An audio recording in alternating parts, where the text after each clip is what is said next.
of the country. America did not know how to deal with these urban masses. And these were white masses. This isn't the first time the cities have been seen as an endangerment to the life of the nation. The first time they were seen as an endangerment to the nation were when the Irish and the Italians and the Ottomans were inhabiting these cities. And do you know how social work came into being? It came into being to deal with the orphans of white folk and the broken families of white folk. Do you know how the YMCA came into business? The YMCA came in to try to protect these country white boys when they came into the city to try to maintain their value in the face of the city. Do you know how the Sunday schools came into being? You think they just came into being as a result of the church? That was a whole Sunday school movement in America as a way of trying to rehabilitate the wayward white youth in the cities of America. Do you know how juvenile courts came into being? They came into being to teach the Jewish delinquents and the Irish delinquents. That's how they came into being. Do you know that adolescence as a concept is an invented concept that was created to deal with the wayward youth of white America in the 1800s down to the turn of the century, right into the 1920s. Because these gangs, these white gangs, had control of Newark, New Jersey. These white gangs had control of Philadelphia. These white youth gangs had control of New Orleans. These white gangs was roaming across New York City in the thousands and tens of thousands. White girls were on the streets of New York City at 9 years old. Half of the Irish families were without fathers. Half of the children were just pushed out in the street by their families, and their fathers abandoned the families. Since when did you identify these things with being black? Because you have not read American history, and you have not read the history at all. You're too willing to believe the worst about yourself. And you'll let other people tell you any damn thing because you won't go and learn. And I'll tell you now, it's not enough just to read black history. You've got to read the history of this nation. Okay? And how do our sportsmen and spokesmen sit in front of a white interviewer on TV and is pushed to explain the behavior of black folks? Explain your behavior. Why do you kill? Why do you murder? Why do you enslave? What am I here on the carpet for? Explain to me why there's so many fatherless children. Well, tell me why were there so many fatherless children in New York City that were of the Irish extraction? Why were these girls at 9 years old loaded down with syphilis? Yeah. There you go. Yeah, talk about it. Let's deal with it. Why were these people out here with their outdoor toilets in the backyards, with the sewage flowing over, racked with disease, such that when they would move in the neighborhood, the whole neighborhood would move out. Even black folk would leave out the neighborhood. Why were these people overrun as they were brought into this country with disease, with tuberculosis, cholera, and all other kind of diseases that had disappeared from America? And therefore people knew that when they would come into the neighborhood, you had to get out, or else the whole neighborhood would be plagued. Why were these people living in apartments that were built for one family, and they cut the apartments up into smaller size and put several families in it? Why were mothers and fathers, I'm talking about white folk here, why were mothers and fathers and children all laying up in one bed, in one room? Why did they have little boys' hotels where they fed them pork and beans and let them sleep standing up in a halter for 12 cents a night? Huh?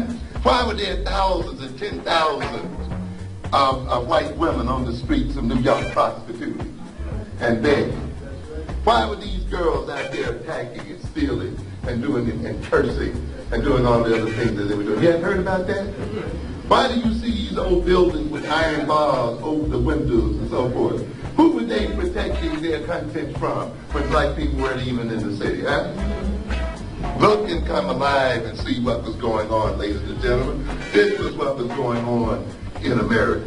Why is it now today then, in an effort to save their youth, the whites then defined adolescence as a separate category from adulthood and gave it special characteristics and created a special court for these children? And nowadays, now that the black children are the ones that are the center and focus of criminality. They are redefining adolescence out of existence and saying now that they're going to treat 12 and 13-year-olds as adults. You must understand the politics of crime and understand the game that is being played here. You have to see that. How do you explain the fact that the word Irish and criminal was meant the same thing? Yeah, like today, black and criminal mean the same thing. You think this is new to you? Why then were the Irish overrepresented in the prison population of America? Where the vast majority of prisoners were Irish in America, huh? You didn't hear about that? Why did people get elected to political office running against the criminality of Irish people and running against the criminality of foreigners and strangers? So that you had the American Party, the so-called know-nothings, who elected several governors, who elected many congressmen, who took control of state legislatures running against the criminality of these folks. These Irish people weren't even seen as white people by other people. Why did you have the Shanty Irish and the lace curtain Irish? Why didn't we talk about bourgeois blacks and the underclass blacks? Huh? In other words, you see, if you study that history stuff, you'll begin to see some principles operating here that have little or nothing to do with race, that are not intrinsically related to our Africanness or our blackness, but is related to the political design of a system, related to the very criminal nature of a society that is designed to rob poor people of their dignity and to rob poor people of their wealth and to destroy poor people, such that it locks poor people up regardless of race, so that it locks outsiders up regardless of race, so that it locks people up who are seen as strange and foreign regardless of race, so that it attacks them as criminals and locks them up so that it can convince itself and those people that they are the greatest threat to the society and not the people who are locking them up. So that the focus can be on those who are being locked up and crime can be defined in terms of the pictures you see on the TV show of those who are being locked up and handcuffed, and not the crime of the ruling classes who are impoverishing these people and destroying their very lives. So that we cannot focus on the reconstruction of this society and see our goal is merely the reconstruction of the criminal and the rehabilitation of those families who are supposedly in trouble, and not the rehabilitation of these overfed white people and greedy pigs. So that we can see that the problem is one of increasing police power, of giving the police permission to execute black men on sight, and not to see the fact is that we need to reorient the power relationship between black and white folks in this nation and in this world, and reconstruct who has the power in this society. But as long as you see yourself as criminal, as long as you let the other people convince you that we are criminals, as long as we see the criminal as the poor boy on the street, we don't see the criminal as the ones in the suites. We don't see ourselves then, and we don't see the necessity of changing our economic circumstances and getting in control of our wealth. We don't see the necessity of bringing these white men to heel and changing the power relations and the economic relations in this world. We only want to focus on manhood training and only want to focus on trying to change the values of these kids. Focus on manhood training, but train them to be men enough to deal with white men. Train them to be men enough to change that. This is what we are talking about.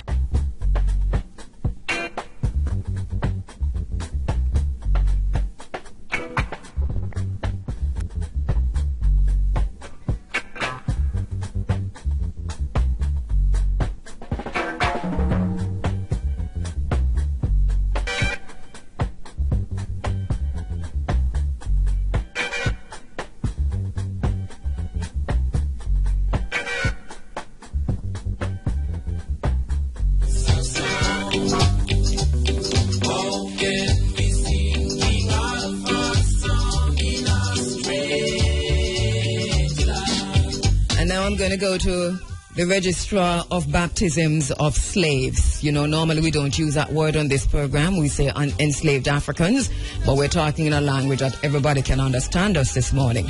Because even though my spirit is sad, and even though my spirit is saddened, as I said before, I am not impotent.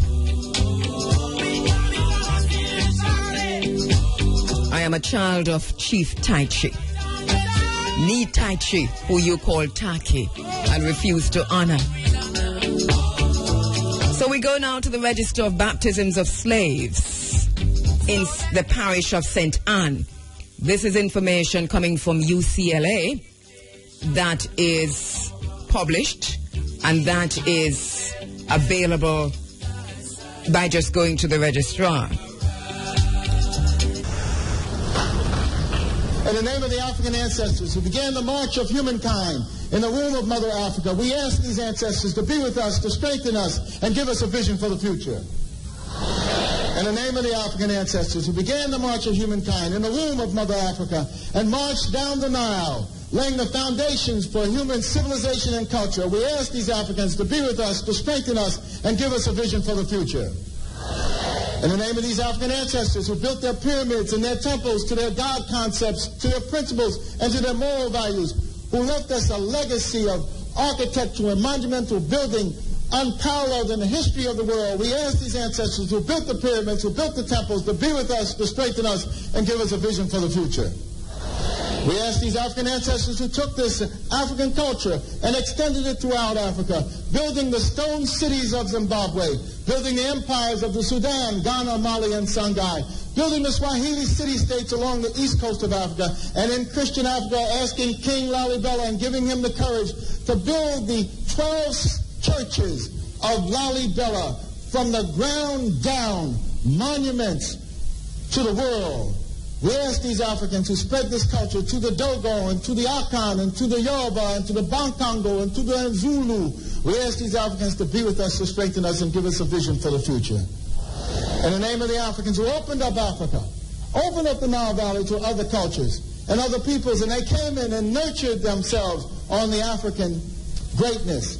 First coming in early with the ancient Hebrews, and they synthesized this culture and produced Judaism. Later coming in were the Christians, and they synthesized this culture and produced Christianity. Coming in were also the Greeks, who took the African culture, synthesized it, and produced Greek civilization. And then later, the Prophet Muhammad, and with the Arabs coming into the Nile Valley, they synthesized the culture and produced Islam. We ask these African ancestors, who as part of their legacy laid the foundations for Judaism, Christianity, Islam, and Greek civilization, to be with us, to strengthen us, and give us a vision for the future. We ask those African ancestors pulled out of Africa, taken to the hells of North America, South America, the Caribbean, maintaining the spirit of African humanity in their hearts and in their minds, and who left us this enormous legacy of struggle.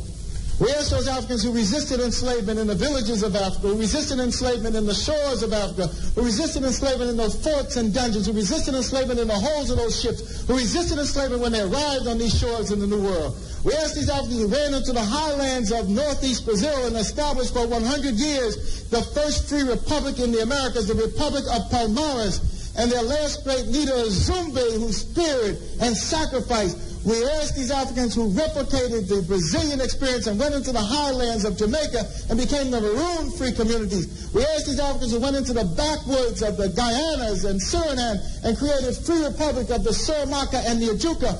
We ask these Africans who went into the backwoods of Georgia and the swamps of moved with the Seminole Indians and resisted oppression. We ask these Africans who left us a legacy of struggle and resistance, the likes of which no one in the world has, to be with us, to strengthen us, and give us a vision for the future. We ask these Africans who created and laid for us a foundation of struggle and resistance that was passed on generation after generation, that was passed on to Harriet Tubman, who fought her way out of enslavement and became a symbol of freedom for all of us. Similarly, Frederick Douglass and hundreds of thousands of others fought their way out of enslavement. We ask those Africans who went with Boukman Dessalines to create the greatest revolutionary experience in the history of the world, the Haitian Revolution, leaving us a legacy, the likes of which no one else has had. We ask these Africans to be with us, to strengthen us, and give us a vision for the future.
approach.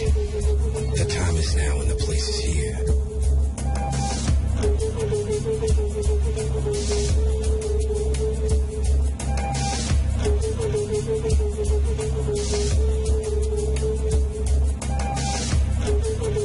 Running African, reuniting the African family for development.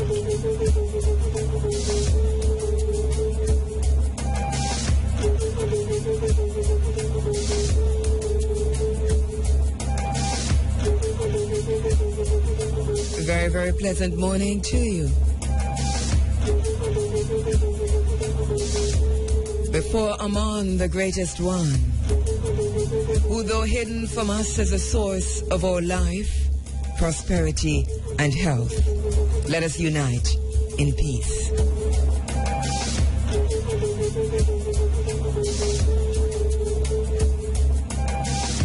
Let us heed the call of our ancestors and let the African spirit unite us as we attempt to continue the struggle, confident that we will conquer.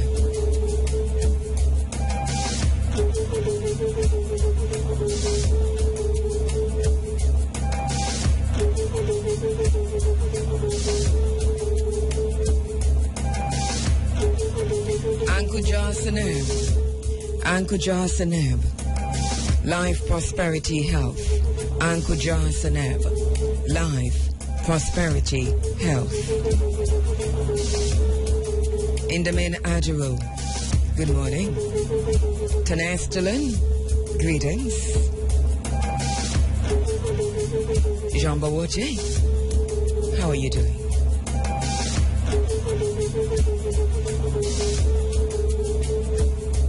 Welcome, welcome, welcome. Akwaba. Welcome to the space, the Pan-African space at 12 minutes now after 6 o'clock.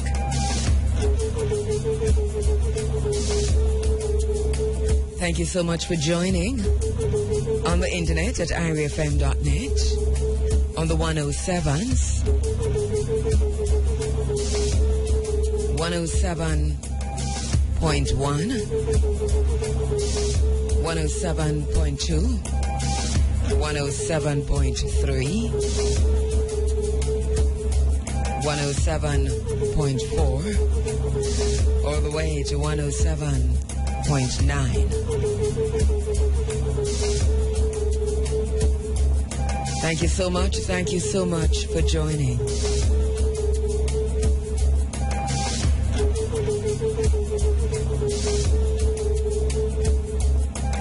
Let me welcome you engaged in social media activities.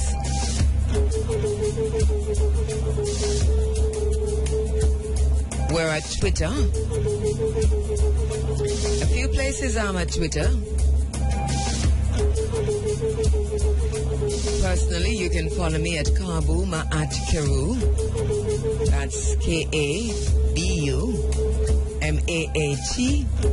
KABUMAATKHERU at Kabuma at Kheru. At China in JA. You can follow me at China in JA. We're at Facebook. Running African, the IRFM Forum is at Facebook. Also, I'm at Facebook on Kabuma at Kheru. And also at China in JA. China in JA. China in Jamaica. And if you find us there, you'll find us on the other social media platforms. Tumblr and the blogs.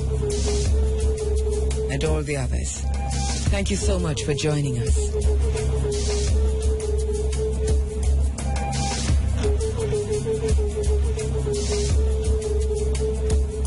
Looking back to go forward inside of a Pan-African space, recapturing our heritage, our identity, part of a liberation process, disengaging ourselves from the bonds of white supremacy, neocolonialism and imperialism.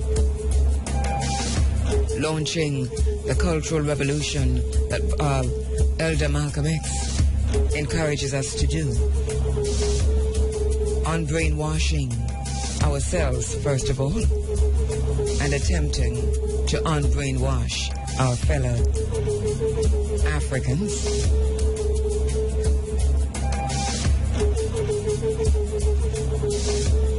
Looking back, facing forward. Honoring my moral obligation to remember. Sankofa, go back and fetch it.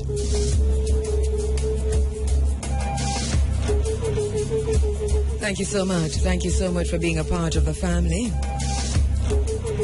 The vision for this program is to reunite the African family for development. Our mission, blazing new paths towards Africa's rendezvous with destiny. Bearing witness, demanding change. Crafting an African-centered agenda for change and development. Honoring my moral obligation to remember.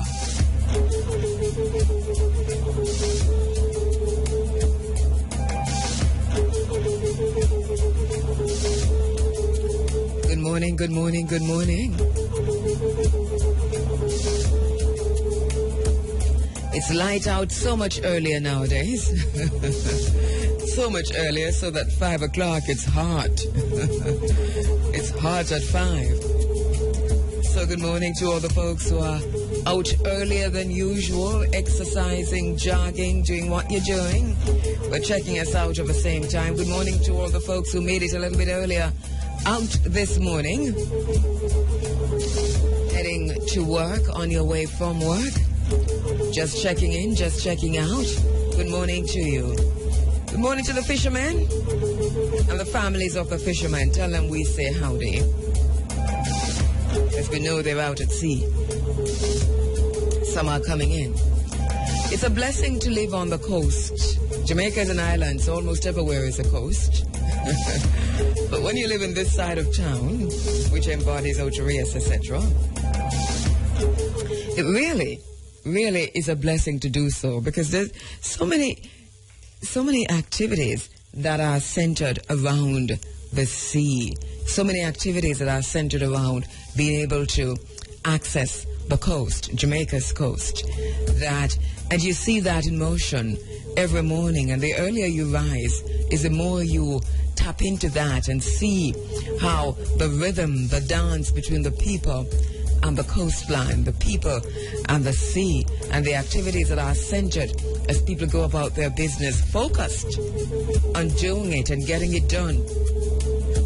But it's centered around the coastline. So we want to say good morning to the fishermen this morning. We see you doing that dance. And to those who are just going with their towels over their shoulders, walking if they can, because so many people live in walking distance. Nowadays, though, more and more people have to be driving to find a little place that will allow them access to the sea. It's a sad situation, but it is one that we're dealing with every single day here in Jamaica as we lose more and more of our coastline, more and more of our access to the sea, to tourism interests and private interests and government interests and corruption and cronyism and nepotism. How much longer? How much longer can the people bear to be excluded, to be thought of as nothing, to be dealt with as if we're just dog refuse on the bottom of their shoes? How much longer? How much more? I think there is a deliberate effort on the part of somebody, a deliberate attempt to see just how far you can stretch this bow of exclusion and denial and corruption. How much further can you stretch this? Well, we are at breaking point.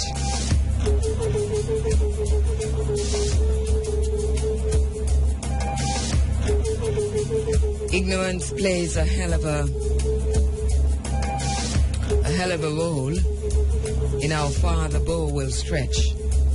And so part of what is done is that the people are kept in ignorance.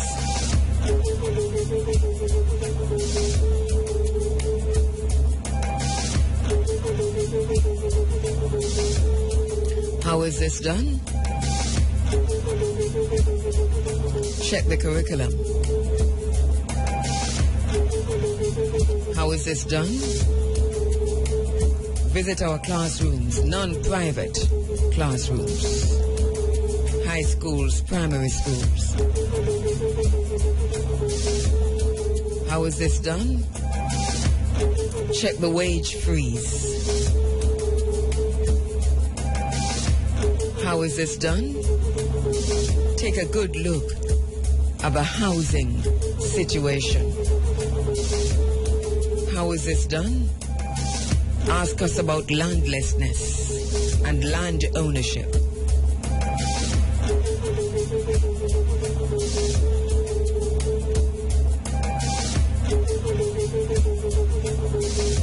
It's structural violence. Structural violence against an entire race of people. And the more the people suffer in ignorance, being ignorant, is the more that they think that the suffering is normal.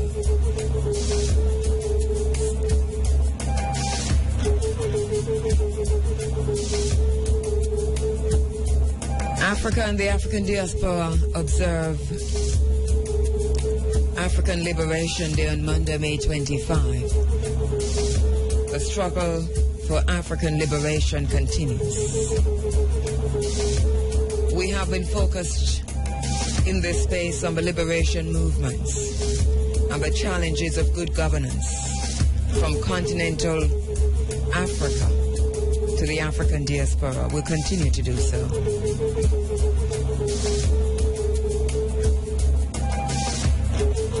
We've got an interesting program lined up for you as usual this morning. My name is Kabu, K-A-B-U. Kabu Ma'at Kheru. And my broadcast assistant this morning is Shamara Preston. We're going through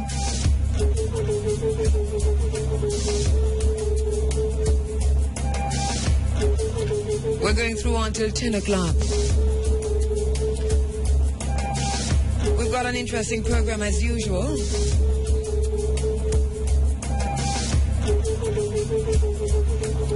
In focus this morning,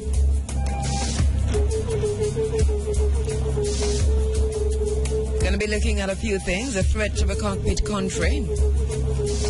Going to be talking about the latest developments regarding mining in the cockpit country. My sister Esther Figueroa, environmental activist, author, media maker, linguist and educator. She joins me on the phone lines this morning to talk about that. We're also going to be looking at the latest developments regarding the 120 acres of land that are to be given to China as a result, to check China Harbor as a result of the highway that's running through Jamaica. All right, and we're also going to be looking at the latest announcement made by Minister Omar Davies, Minister of Transport and Works, regarding that, asking ourselves a few questions. Needless to say, I am totally disappointed in where I see this going. And my spirit, which is usually a little bit hard to touch, has been hurt by by this. And so I am in the process of taking my power back because my spirit, I think, got touched in a pretty negative way. Just hearing the announcement being made by Minister Omar Davies, my spirit is saddened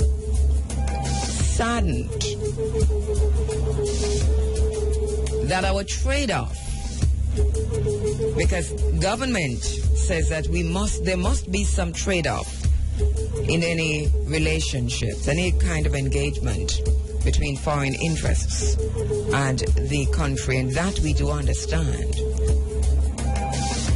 But my spirit is very, very sad at the thought that any government would think that it is okay to trade off our watershed areas, the cockpit country, the Rio Bueno watershed, the Roaring River watershed. My spirit is saddened to think that those who we have elected and selected to represent our best interest and our children's interest, those who we have entrusted with the infrastructure, the natural resources, the land, who have asked to hold this in trust for us and our children, that my spirit is saddened that they tell us that we must trade this off, the land, and especially the watershed areas, the heart and the bloodstream and the lungs of a country. Because foreign interests want nothing more than the best, and we do not blame them. We do not blame any of them for wanting it. But where is our power? How come we are unable to stand up against that madness, that we're willing to trade off the Roaring River watershed? I have in my hand the deed to a big part of that area, which includes Laughing Waters. Gotta be reading from it this morning. Because even in the deed, it was foreseen that some unscrupulous government, that the unscrupulous and corrupt state would want to suck from this watershed area as much US dollar bribe masquerading as investment, that they would want to develop hotels and resorts and so on. And the deed to the area says no, it is not permissible. Then how come? How come? We're going to be talking about that later. Right now, at this moment, I am one of the saddest persons. My spirit has been hurt, saddened but not downtrodden, saddened but not impotent, saddened but stronger, saddened but even more committed to fight.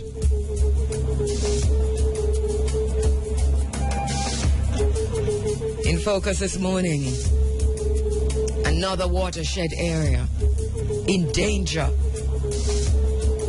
of being given away for commercial development, and it doesn't even matter who it is being given away to or to whom it is being given. What matters is that this is the consideration, that this is the plan on the books and ready to go. So we ask ourselves some question in focus this morning. Also inside of the program this morning, going to be talking to Siberia Gordon. Siberia Gordon, of course, her Sister P's daughter, has really come into her own. She's now the legislative analyst for the African American Commission in Connecticut. And she'll be joining me this morning to talk about a bill that has been passed by the Connecticut legislative, and a bill presented by herself. And we think that this is really, really great work being done by Siberia Gordon, now the legislative analyst for the African American Commission in Connecticut. Congratulations and kudos to her, and also to Sister P. Really, this is someone we watched growing up. A running African baby, we say. Also joining me this morning, Desmond Gilmore, Mayor of St. Anne's Bay, looking at the Labor Day projects coming up for tomorrow, but particularly the Labor Day project in St. Anne.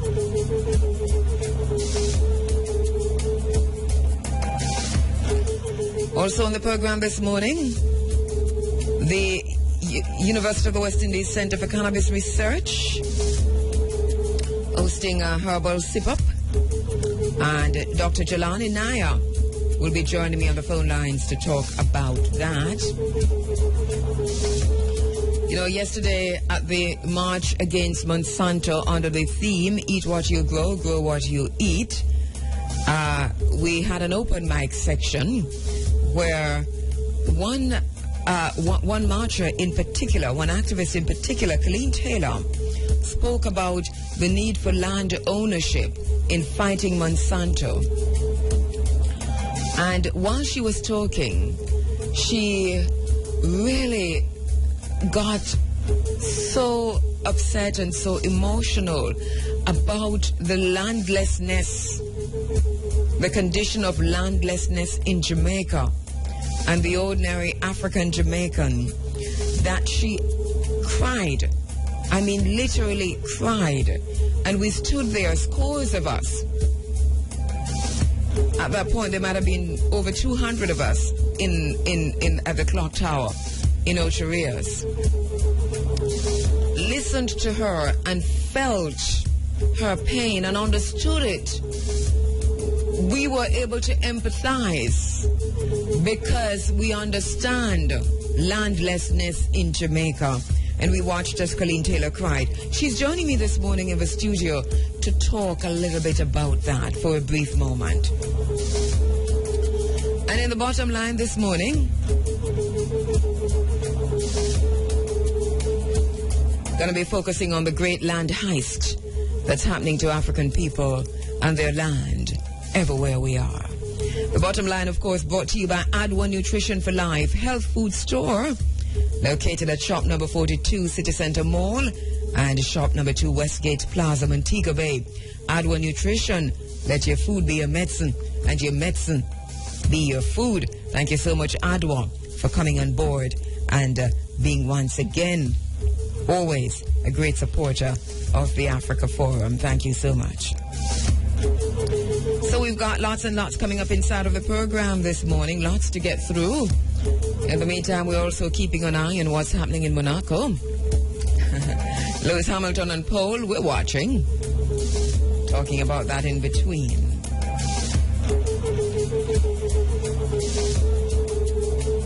Gonna be taking a quick break.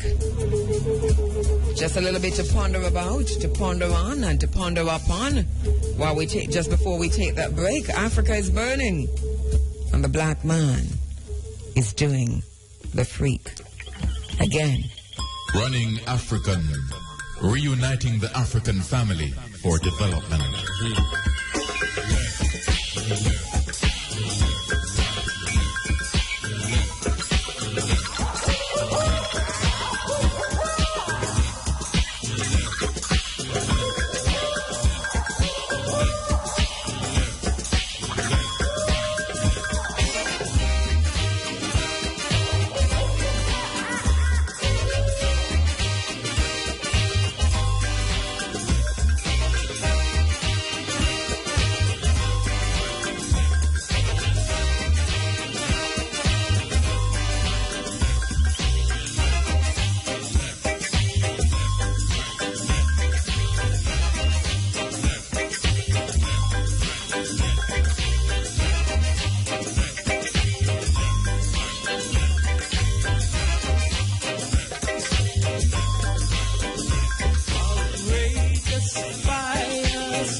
humanity.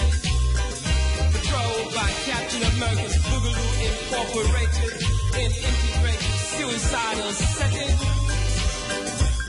Africa is burning, and the black man is doing the freak.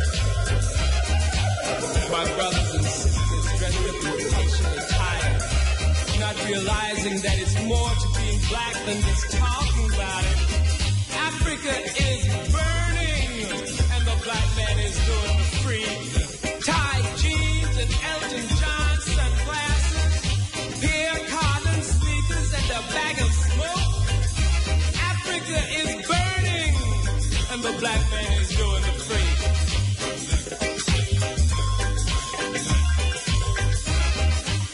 Save the babies, rescue the children. Save the babies, rescue the children. Save the babies, rescue the children. Save the babies, rescue the children. Save the babies. People. To identify the enemy is to free the mind. Free the mind of the people. Speak to the mind of the people. Speak truth.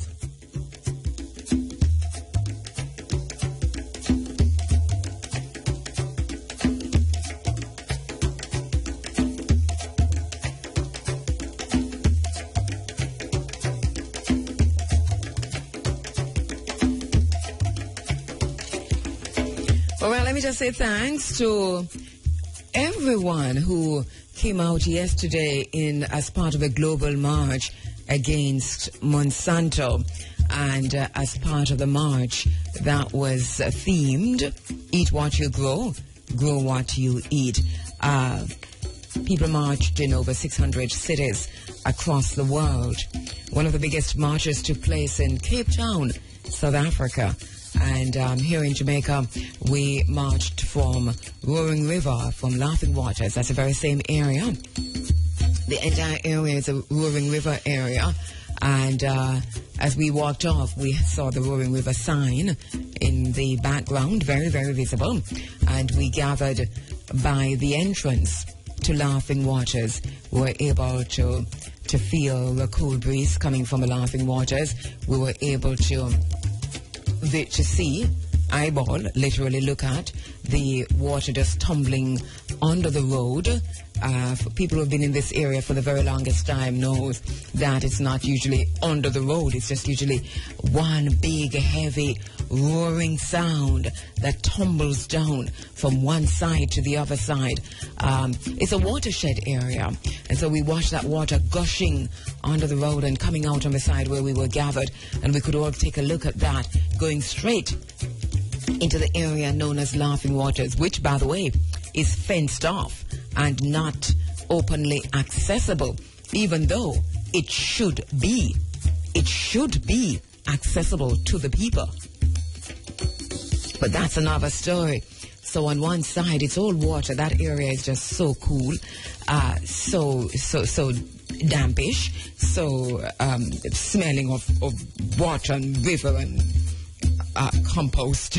You know, when the leaves fall from the tree and they just fall, and after a little while, because the area is so fresh that, you know, the process of breaking down those leaves, you can literally watch that in action. It is a heart of St. Anne and the heart of Jamaica. Cockpit Country being, of course, the lungs. It is what it is. The earth is a living thing. So I want to thank all those persons who participated in the march. We had about 50 to 60 people marching, and it's not a short march. It took us about just under an hour. And for myself, I was walking pretty fast. I was told that because Kashima Francis, myself, DJ Amber, and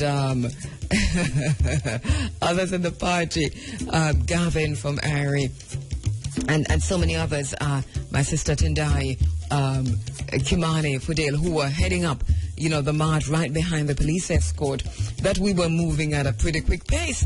We had no idea, but, because we were just going.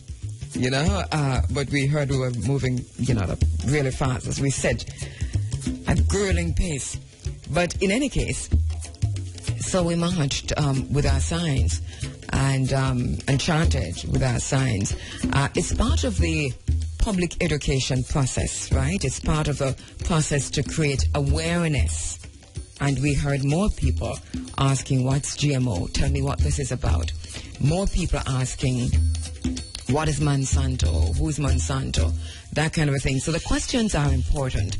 And as I've always said in this space, the questions are usually more important than the answers, because the minute you start asking the questions, sometimes they reveal themselves to you because they're already inside of you.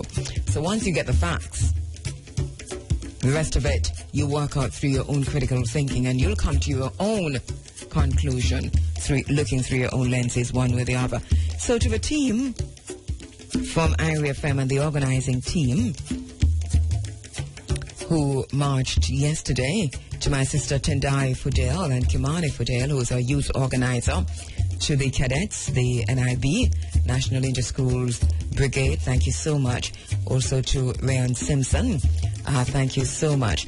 To Christopher Binns, thank you so much, Chris Binns, my brother.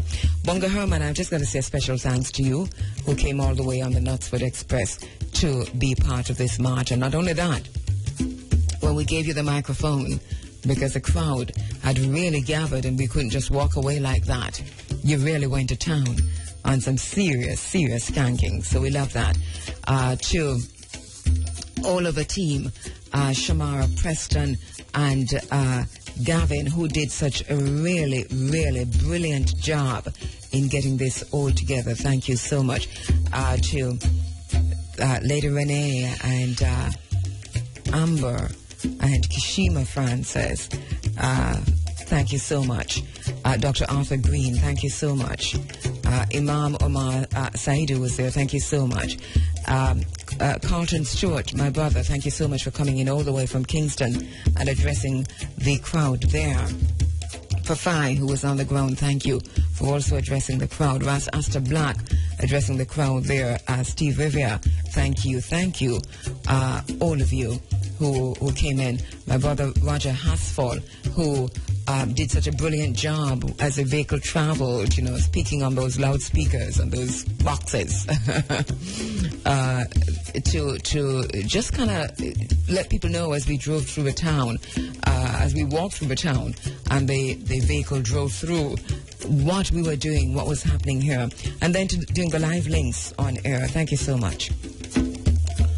All right, so Lady Renee, Dr. Arthur Green, Shamara Preston, Roger Hasfall, Imam Omar Said, Carlton Stewart, Tendai Fudale, Kimani Fudale, Ras Chris Binns, Rayon Simpson, Puffy, Bonga Herman, Ras Asta Black, Steve Rivera, Amber Kroll, and also to Ras Amin and to the Empress who took the microphone, and to all those persons who came in from so far, because people were there from St. Catherine, from St. Elizabeth, from Kingston, from all across Jamaica, made it to Laughing Waters, to Roaring River yesterday to march against Monsanto. We started from Roaring River for a reason. Just the day before, 2 days now, going into 3, that we heard from Minister of Transport and Works, Omar Davies, following up on his pronouncement in Parliament that Czech wasn't going anywhere because Czech was about to develop a massive commercial development in Jamaica. We heard that, didn't we? And when I came back to this space, when I played what we heard from the Prime Minister, talking about the money that was allocated for Fisherman's Beach. And then we played the presentation by Minister Omar Davies in Parliament, where he said that people were asking, why is Czech leaving? And he's saying, but Czech is not going anywhere. Because as far as he knows, it's a ridiculous notion to think they're leaving, not when they have this massive plan for development. We told you at the time that that was deceptive marketing, that in marketing, we call that deceptive marketing. That's what we said then. And one of the things we said is that we are now awaiting the big announcement that was to follow this, because that was just kind of clearing the path to make this announcement that was made a few days ago, where we're now hearing from Minister Omar Davies that, Czech is moving much faster than they thought they would have moved in terms of the highway, the construction of the highway. And that, they are fast tracking things.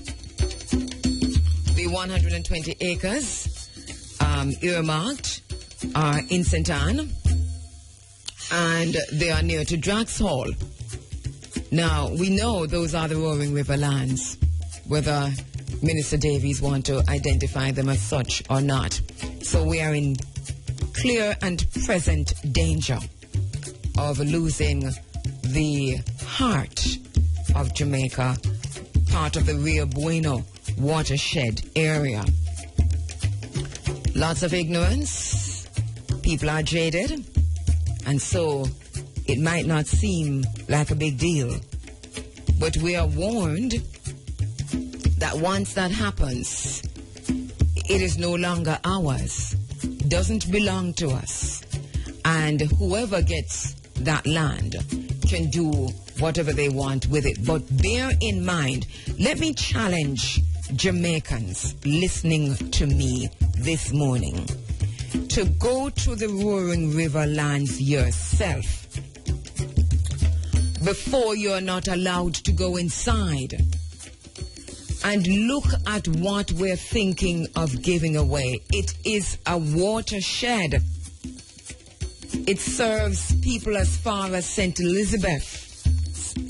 All of Jamaica benefits from the Roaring River watershed area. Limestone in that area. You construct there, you build there, you dig there in the way that is going to be happening, 600 hotel rooms, 6,000 hotel rooms, etc., etc. You will be denying 15 generations to come access to water. And for the rest of us, we'll be looking at ourselves asking, how come we have such a prolonged drought?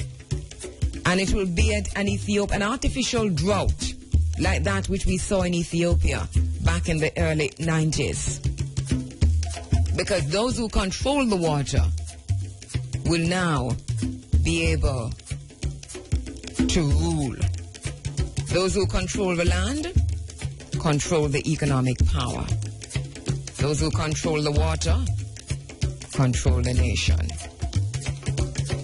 So go there yourselves and tell me what you think. So those who marched yesterday, thank you so much for marching.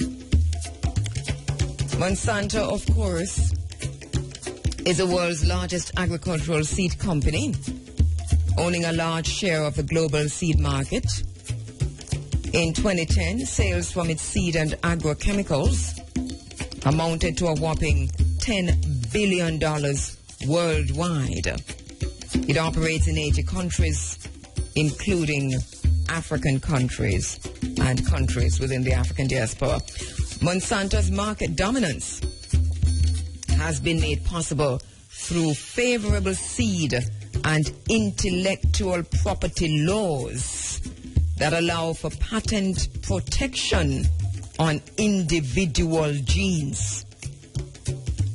Advances in agricultural biotechnology have enabled genes to be isolated in one species and transferred into other unrelated species, such as plant crops. Monsanto controls that. So we're talking about patent protection over those seeds, giving Monsanto an enormous advantage over farmers that it supplies, including the farmers in Jamaica. For example, farmers are made to sign extremely restrictive user contracts that prohibits the replanting of old seeds or any independent breeders from using them for research purposes. Monsanto owns the two most commonly used GM traits on the market. It can enter into licenses agreements with other biotechnology and seed companies who in turn pay Monsanto hefty licensing agreements with other biotechnology and seed companies, who pay Monsanto royalties and sell Monsanto's GM traits. Monsanto is very active on the continent of Africa, very active in South Africa. And we'll follow up on this as time goes by. But it is something for us to know because we're talking about food security. And so we lose the land and we lose the water on the one hand because our governments give these away because we have to trade something off. And then on the other hand, they open the doors wide for companies like Monsanto to flood our market with GM seeds. What that does is that it cripples our own local production and ties and binds our farmers up in knots. They can only plant one time and then they have to buy seeds again and plant one time and buy seeds again. So you lose the land, you're not able to farm. There's a lot happening, you know. There's a lot happening on many different fronts. So we've got a lot of work to do. That's why we marched. One of the things we're saying in the meantime to the government is let us know what the policy is. What is Jamaica's policy regarding the importation of genetically modified organisms? That's why we marched yesterday, and we're taking it further now to get this question directly in, which we've asked many times before. Now we're doing it through the Access to Information Act. Also, we want in on Codex Alimentarius. There must be an observer on the Codex Alimentarius Committee here in Jamaica and possibly nationally. Some of the demands that we make while we march. And you ask after the march, then what? The next action, of course, is to get these answers, these questions answered, and to then move on them. We believe that we cannot stop China and we cannot stop Monsanto, we cannot stop the Caribbean Basin Security Initiative, we cannot stop the Economic Partnership Agreement, we cannot stop AFRICOM. We believe that it's not possible to do that anymore. They've all gone too far.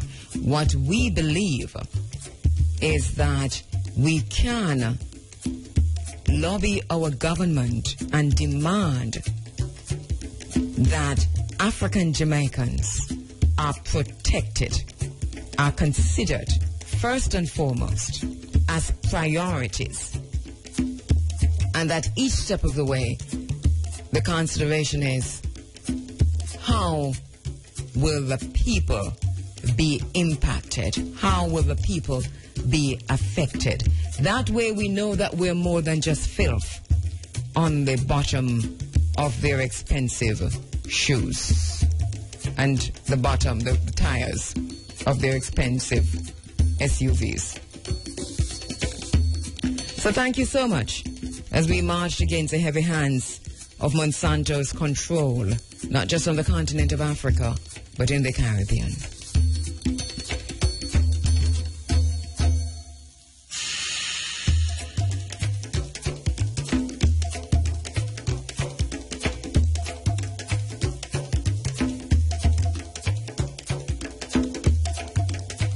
When we come back, we speak with Siberia Gordon, legislative analyst for the African American Commission in Connecticut. Hide nothing from the masses of the people. Tell no lies. Expose lies whenever they are told. Mask no difficulties, mistakes, failures. Claim no easy victory. When we lose our African connection, we lose our world connection. When we disconnect ourselves from Africa, we cease to be a world people. Without the African connection, we are a disjointed people begging for the entry into somebody else's house. All right, as Ethiopians vote in the first elections since the death of the long-serving Prime Minister Meles Zenawi, talking about the African connection, with predictions that his successor will retain power. We're going to be going to the phone lines, not to talk about Ethiopia, but to continue with the African connection and someone who we know hasn't lost the African connection. And we've known her almost all of her life, actually, and so have you, because she's been part of the Running African family for so long, and a daughter of our own Sister P, who organizes Fosenting. Sibiria Gordon is now the legislative analyst for the African American Commission in Connecticut, and recently presented to the legislature a bill regarding student loans, which was passed, and we're going to be talking to her about that. Sibiria, good morning. Good morning, big sis. You know, you sound as if you're just next door. Good morning, good morning, good morning, my little sister. You know, I feel almost awful saying little sister. But welcome to the space again, That's okay. Subs. That's a title I've had for years, so I'll keep it. Welcome to the space again, Subs. Really, really good to have you online. We've been talking to you all your life, I think, in all different kinds of interviews. And I think this really is the zenith in terms of how far we've gone so far, and I'm sure that we're going to be having many more when we interview you as, you know, Secretary of State. Can you be Secretary of State? I think yes. All right. Directly. Okay, Prime Minister of Jamaica, yes, you name it. Secretary of State. There you go, you know, head of the United Nations, you name it. But for now, anything like that. Exactly. So, Sibiria, tell us a little bit about what you do now, because we've been saying that you're the legislative analyst for the African American Commission in Connecticut. Tell us about that.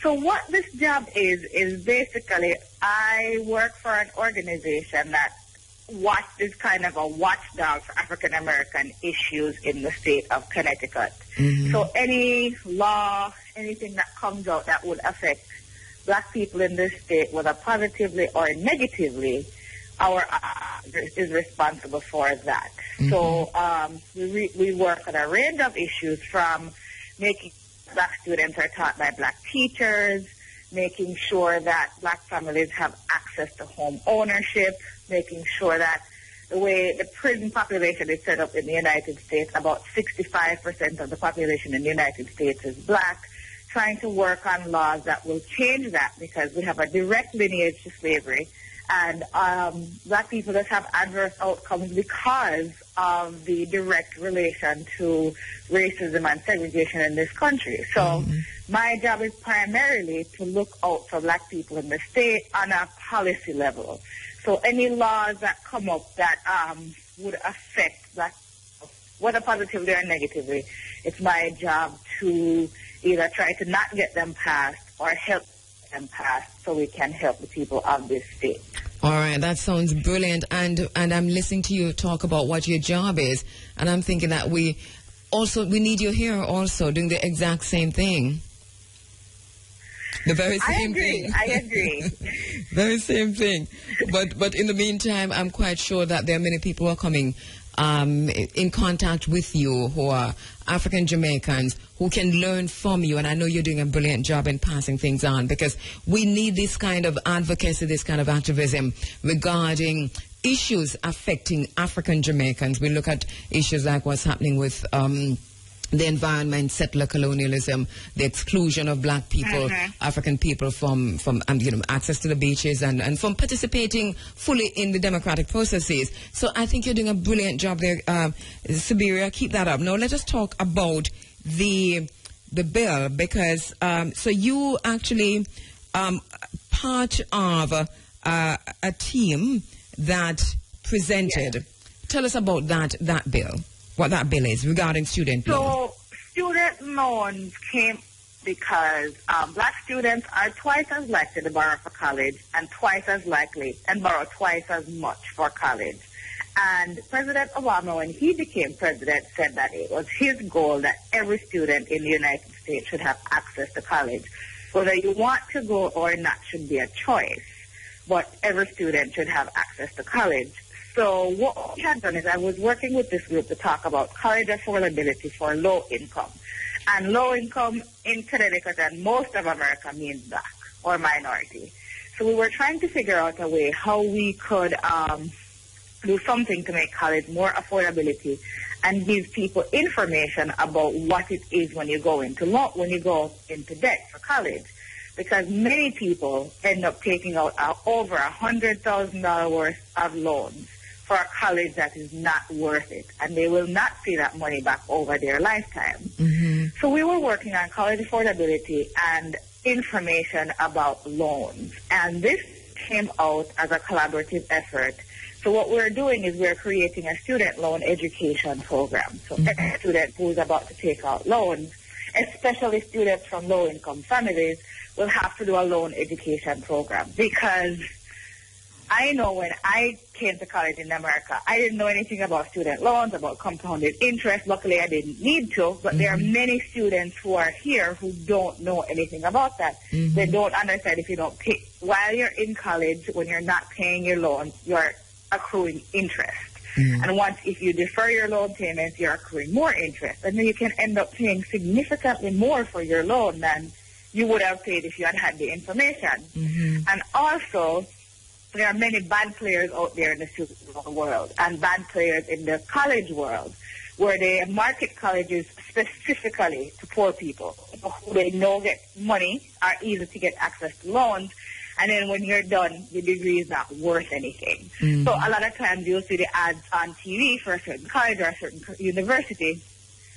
A lot of times those colleges will not end up helping you. So you'll have a degree, but you really won't be qualified to compete with a traditional university. So it's a lot of that is giving education about student loans, college affordability, what the best routes are to get to college. For some people, you need to go to community college first. You don't necessarily need to go to a four-year college and rack up too much debt.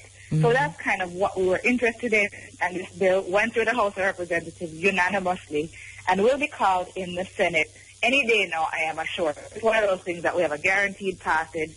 And the best part about this was the White House looked at our student loan Bill of Rights, and they went ahead and said, oh, that is a very good idea. We should be doing something similar. So I think that's one of the things that I am most proud of that we've done this year. Yes. Is because, we're helping a lot of families, and then this is going to become a national effort. It's brilliant. Other states and federal student loans are going to be following this trend. That is really, really brilliant. And you talk about the universities and the way loans are easily accessible to lower income families and students who are unlikely to repay those loans. We see those same ads here, Subs, and a lot of our students here apply to these very same universities on student loans too. Mm-hmm.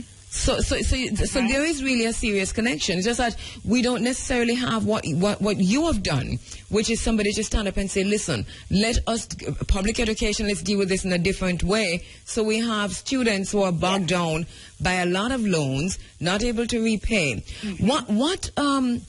What does this mean for students in the U.S. now that the bill is about to be passed or has been passed?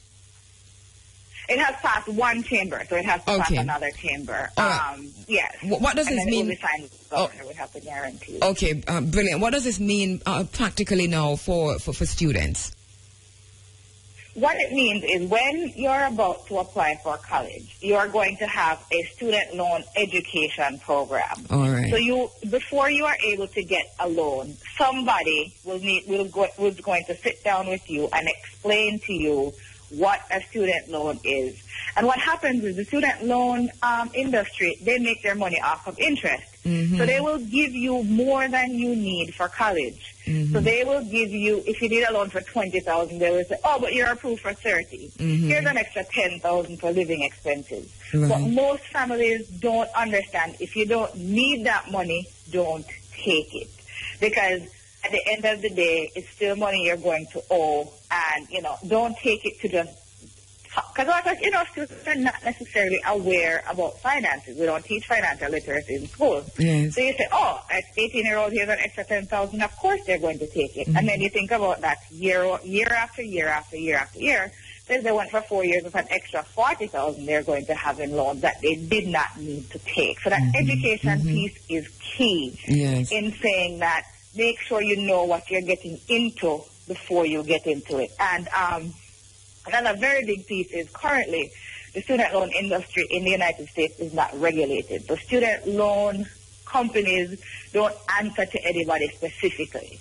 So we're creating, at least in Connecticut, a student loan ombudsman office where if you have any issues, your loan is sold for whatever reason to another creditor, or you're having trouble getting in touch with your student loan person, or you're not able to make your payments, it's going to be a one-stop shop where you go in, where you give a call, and say, I'm having trouble, and that office will be able to help you. Because now some people have loans from 4 or 5 different companies, and it's hard to navigate on top of many other things. And the other big key is student loans will never be forgiven. Even if you file bankruptcy, it's the one kind of debt that you will have until you die. Can't get rid of it at all. And that's key for people to know as well.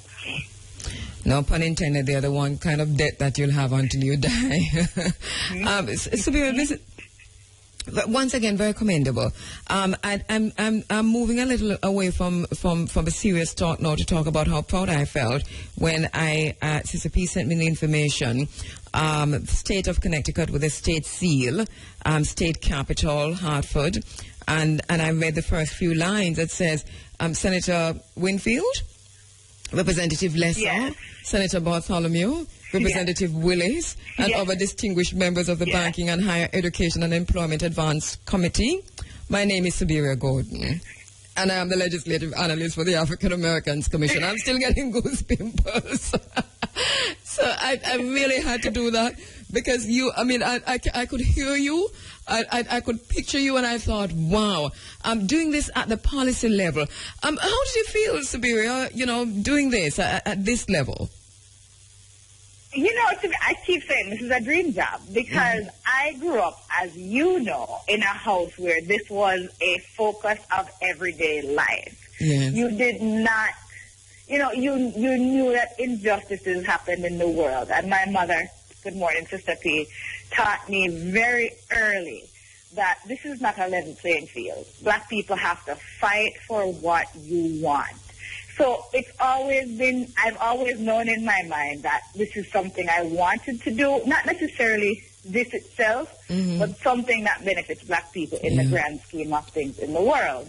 And, to me, I say it's a dream job. I would love to do this on the national level eventually. Yes. But being able to know, expect everything I work on, I know at the end of the day, there's a black family in Connecticut who is going to benefit. And it's such a good feeling because and I keep telling people all the time, I was raised privileged. I had a lot of access to great people like you to give me all the information that I needed. However, that is not normal. Most people grow up in this world, in America, in Jamaica, in this vacuum, and they do not understand what the world is about. And they don't understand that being of African descent is what you call, it's considered a disadvantage to the rest of the world. We consider it an advantage. However, from the outside world looking in, you have a scar on you that will mark you for the rest of your life. And until you are able to understand that and be able to know that, listen, you have to fight. If you sit down and think that everything is going to come to you, it never will. It's always a fight. But once you have that and you instill that, I think, in your kids, it's different because you approach things differently. Walking in, okay, I'm going to a school. They're not going to respect me because of the color of my skin, so I'm going to make them respect me. I think certain things like that changes your whole outlook and changes the way you address things in the world, and you're able to be aware of, if you look at how they burned down Baltimore for a reason, because of the injustices in the criminal justice system that have been happening since segregation, even before segregation. But too many people are not aware. When you listen to the news, they say, oh, the people are burning down their own neighborhoods. No, it's frustration after years and years and years and years of being targeted by the police just because of the color of your skin. So this is kind of, you know, in Connecticut, we're working on a bill that will make sure that police have to learn how to interact with different cultures. You cannot graduate from police training school without learning about your own implicit bias. That once you are white, whether you like it or not, you have a bias against black people. So let's figure out a way how to eliminate that bias within yourself before you're able to be a police on the street and protect people. And I really like I think if we have had that. Sorry, go ahead. No, I'm saying that I really like the fact that you understand that they're doing this through policy and legislation, that working in the way you're working for change is critical to the process, that you're not standing outside and talking about this. You have looked at this and said the way to change this is to change policies, is to put legislation in place, and you're working from this level. I think that is brilliant. It's a lesson to be learned there. Thank you so much. Well, these practices were built on racism. All of these laws were passed by racist colonialists who believed that they were better than black people. So until we change them, the way the world works will never change. And that's the biggest thing to remember, is that these laws were passed back when there was segregation. And many of them have not been updated. So you have to update them to reflect what America is today, not the America of the 1800s or the early 1900s. And so that this bill regarding student loan going through now, it looks like it's going to be picked up nationally, which I think is really brilliant. Congratulations on that. But you've already moved on looking at something else, because you say there's another bill that you're looking at now. Is it regarding the police? You said, was that it?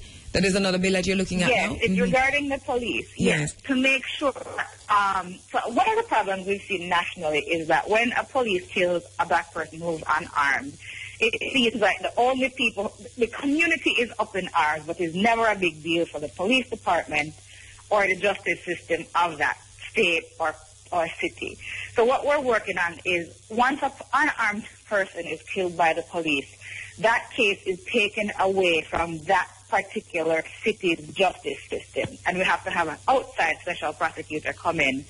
And you've heard that New York governor did an executive order to say that that is what is going to happen in the future. But we want that to happen in Connecticut. Every time someone is killed by the police who's unarmed, that police department does not prosecute that case. Also, we want to make sure that in communities that are predominantly minorities, the police force needs to be predominantly minority. Because what happens is in the United States and in many places, people and the police have a very bad relationship. We're trying to build that relationship so you see the officer as someone to serve and protect, not the person who's going to end up killing you or your family member or your friends in the street. So we want to build that trust between the police and the community. And then we also, as I said, we're doing cultural competency training. So every police officer knows what their biases are, and they know how to interact with their community without referring to grown men as boys, as they do to black youth in this country. Or they refer to neighborhoods as the hood. No, everyone lives in a community and a neighborhood. So we want to make sure that we're training them on how to deal with these black young men and not end up killing them at the end of the day.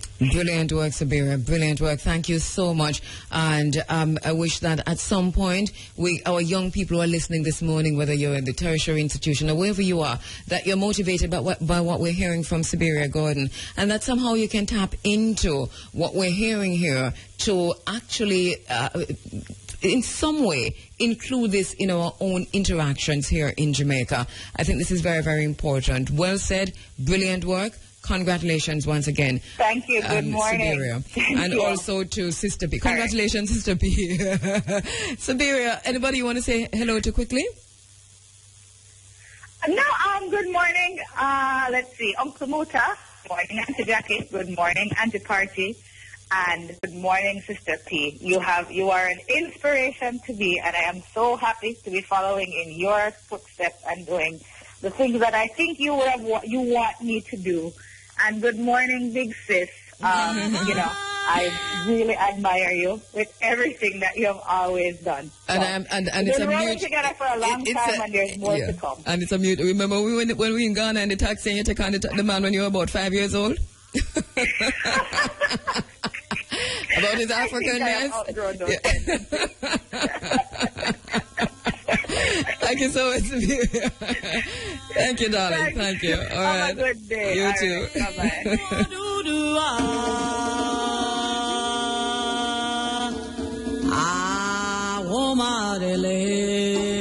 That was Siberia Gordon, legislative analyst for the African American Commission in Connecticut. Siberia, really a serious member of the running African family, has been for a very long time. Daughter of Sister P, who is now doing brilliant work in Connecticut, in America.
People.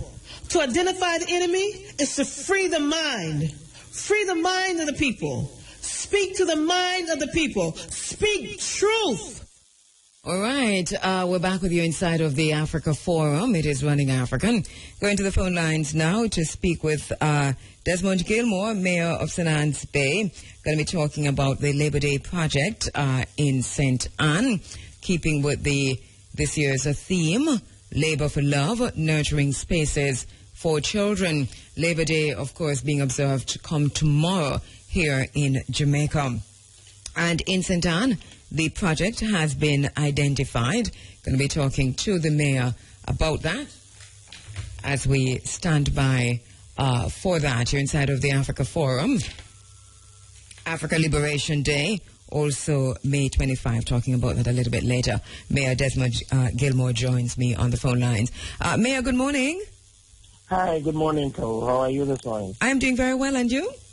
I am great, thanks. Getting ready, well, I know you've been working hard on the Labor Day project for St. Anne, but generally the theme for this year, we just talked about it, you're looking at children, nurturing spaces for children. Tell us about the St. Anne project. Our parish project is the Widow's Mite, which is a children's facility.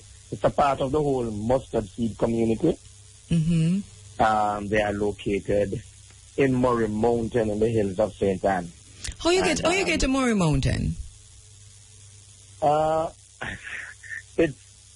If you'd get to Alexandria, that we might know, it's between Alexandria and 9 Mile where Bob Marley places. Okay, all right. So depending on which direction, it's probably the easiest way to say to someone. That's yes, how you could get there. It makes a lot of sense. All right, so Murray Mountain. So it's a widow's mite, which is part of the mustard seed communities, and this is located in Murray Mountain. In Murray Mountain. Tell us about the home itself.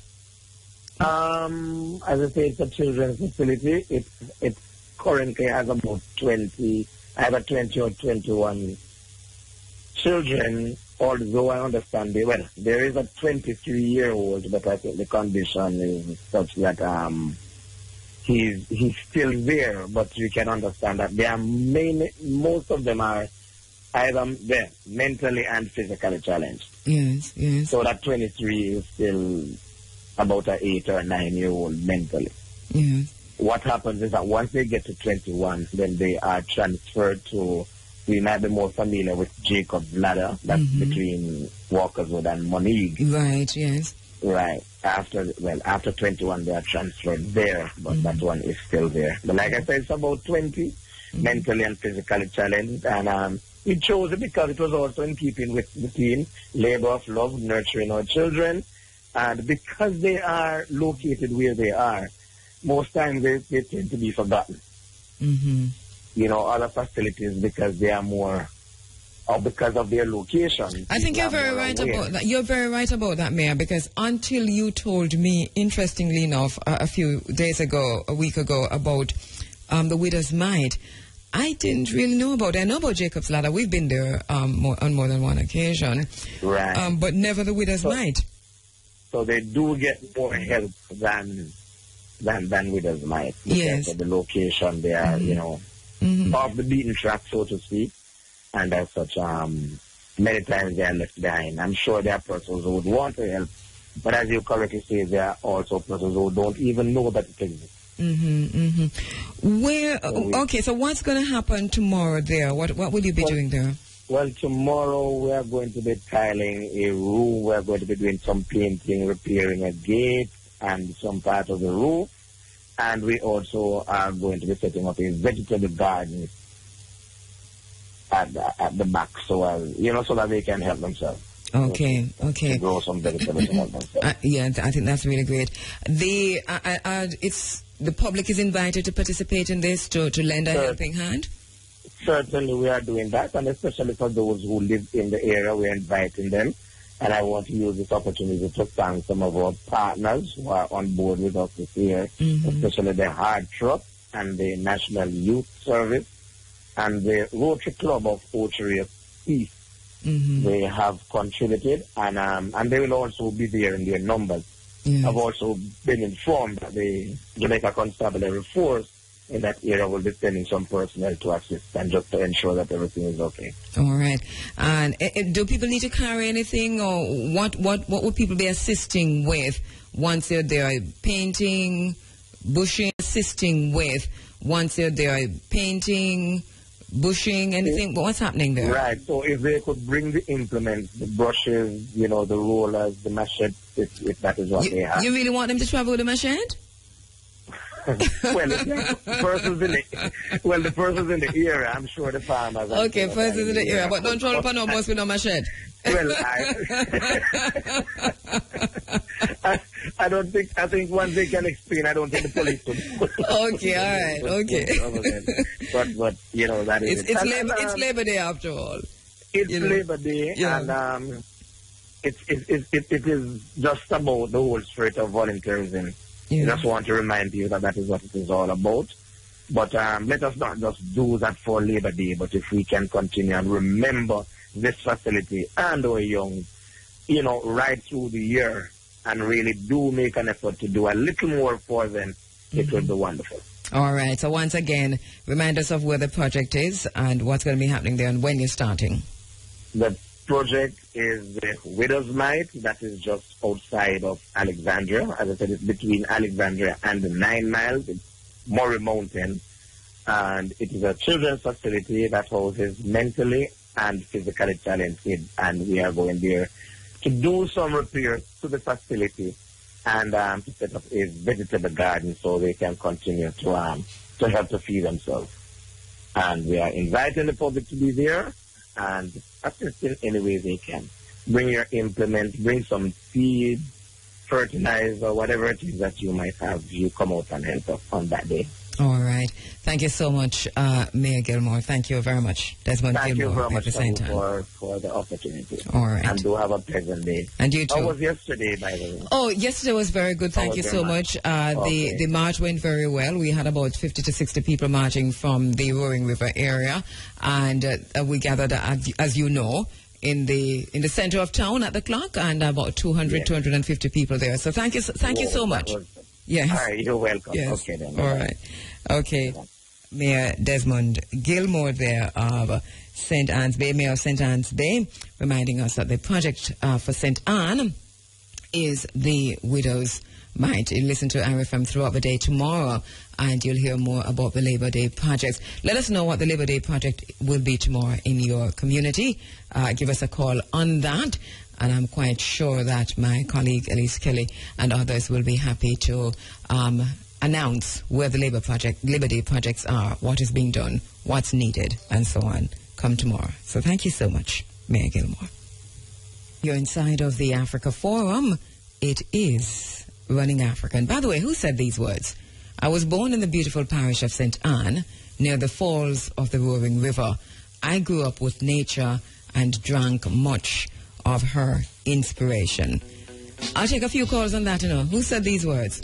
I was born in the beautiful parish of St. Anne, near the falls of the Roaring River. I grew up with nature and drank much of her inspiration. The phone lines are open. We're taking a few calls right inside here, so Shamara. 974-5079, 5051-5043, and 1-888-991-4152. If you win, we'll give you one of our books from the Jamaica Reparations Commission, edited by Professor Vereen Shepherd.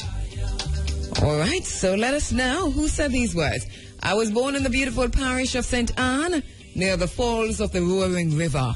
I grew up with nature and drank much of her inspiration.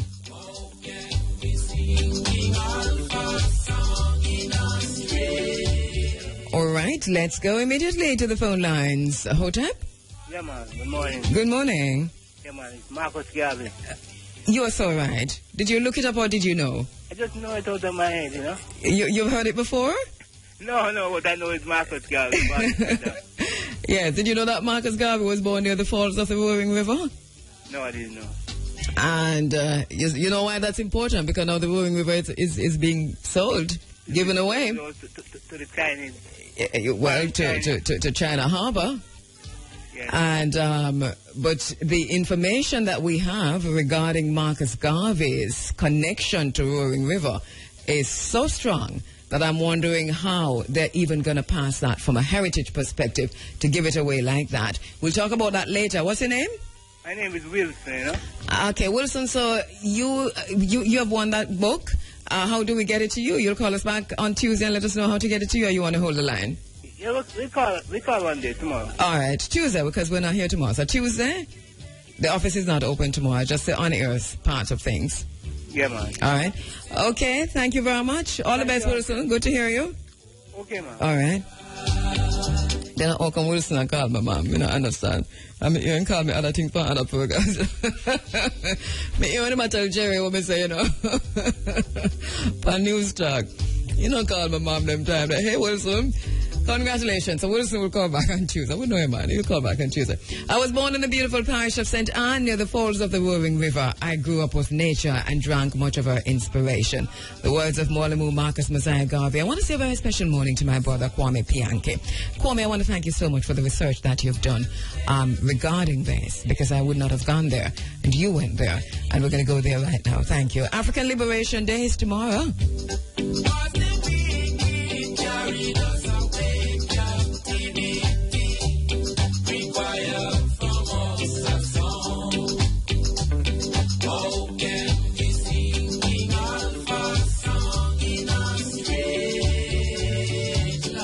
So UCLA UCLA have, as you know, published the Garvey papers, and some of this work also published in the philosophy. Some of this work published in so many of the other works on Mwalimo Marcus Mosiah Garvey.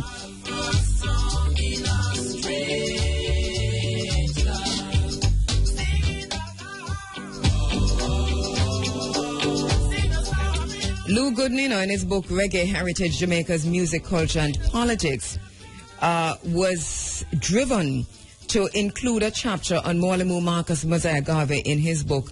And he did that looking closely at all the information that was out there about Mwalimo, and was so disgusted by some of what he was reading in terms of the claims that were made about Mwalimo Marcus Mosiah Garvey. And he actually included a chapter on Mwalimo in his book that has some of the information from the UCLA Garvey papers. So if you have that book, have a look at it. If not, then the UCLA papers on Marcus Garvey, talking about his birth, a little bit about his where he grew up and so on. From the American Series Sample Documents, Volume 1, 1826 to August 1919. It's also a chapter in the autobiography. Some of the details not in the autobiography, but in the UCLA papers that we want to look at quickly. And let me do that.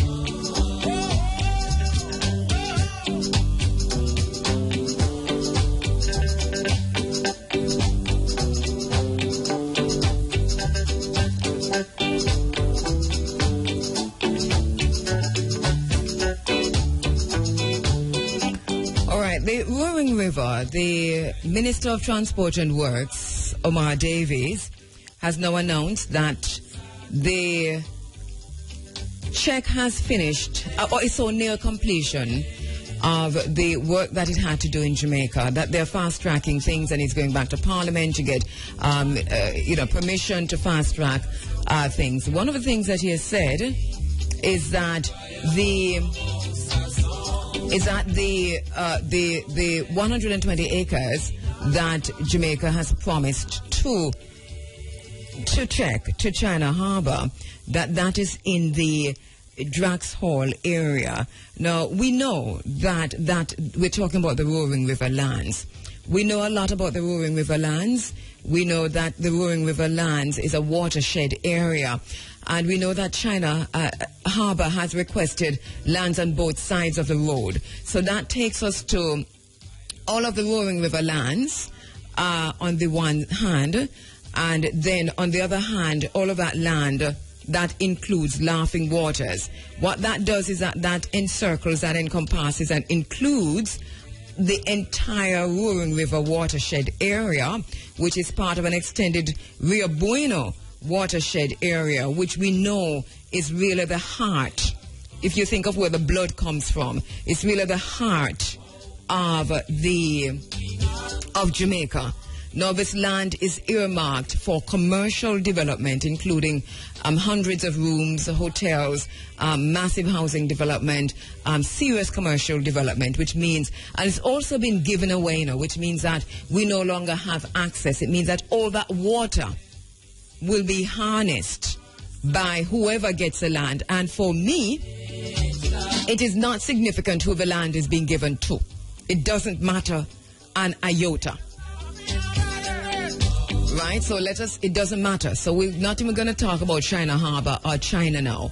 What we know is that the state, the government, who we have entrusted the heart of the land to hold in trust for us, because that's what the state does. That's what governments do in so-called democracies, is now giving away all of that land to private interests.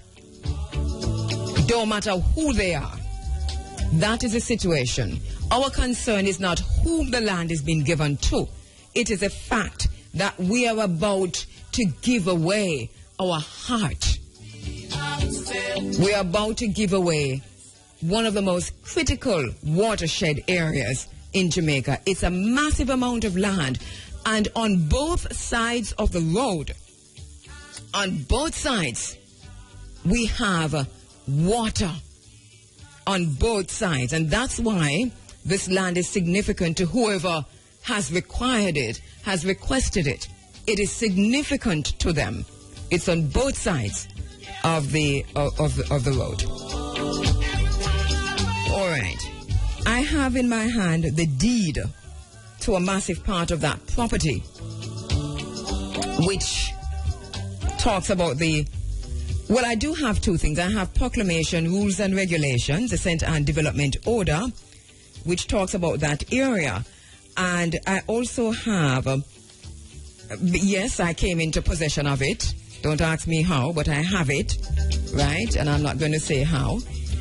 I have transfer of the property of Laughing Waters in the parish of St. Anne to trustees upon trust for the permanent preservation of the property, for the permanent preservation of the property as an amenity, for the permanent preservation of the property.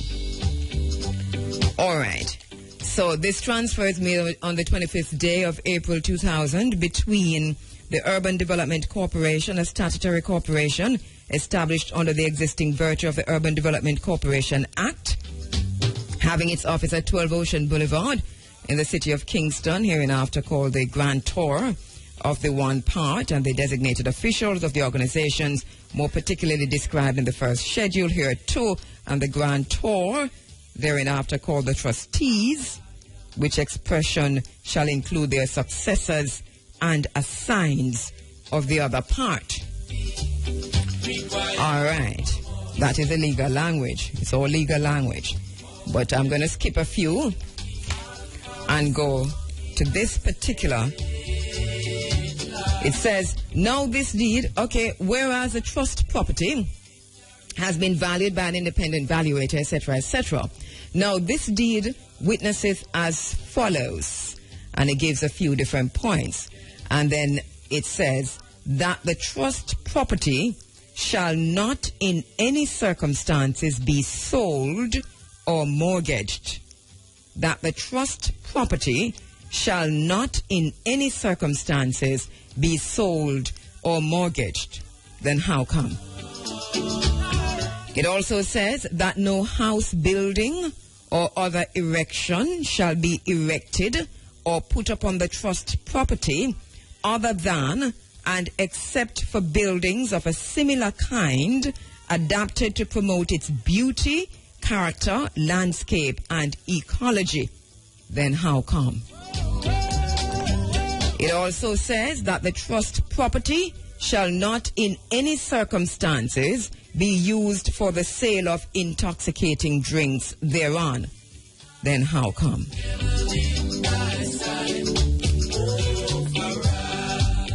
I'm not going to read out the whole deed, but one of these days, we're just watching to see what is happening. We're going to read them point by point, even if we have to go to the Privy Council or the Caribbean Court of Justice. I think we need a class action suit against the government. We must can do that, right? We must can do that. We're still looking at the deed and the third schedule. The third schedule. Is there any lawyer out there? Good lawyer? Good lawyer we are talking, who know that you can do this and you have a time, whether you have a time or not and you can make it, or anyone who is willing to pay for this class action suit. All right. The third schedule says there shall be no development of the trust property into a resort area, whether as a site for an hotel, villa, or other such development. This is a deed to the entire Laughing Water areas that is earmarked to be sold to China, to be given to China to develop a hotel. Third schedule, additional restrictive covenants. Number 1, there shall be no development of the trust property into a resort area, whether as a site for an hotel, villa, or other such development. There shall be no user of a trust property as an entertainment center or location for filming except by the express permission of the trustees. We have much more in the deed. But the wicked want to come carry us away captivity and want us to sing and dance in the same time.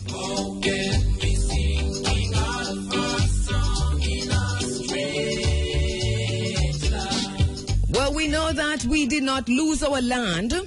We did not lose our land because somebody voted and got it. We did not lose our land because we sat down at a table and signed some papers and hand it over to someone. We did not lose our land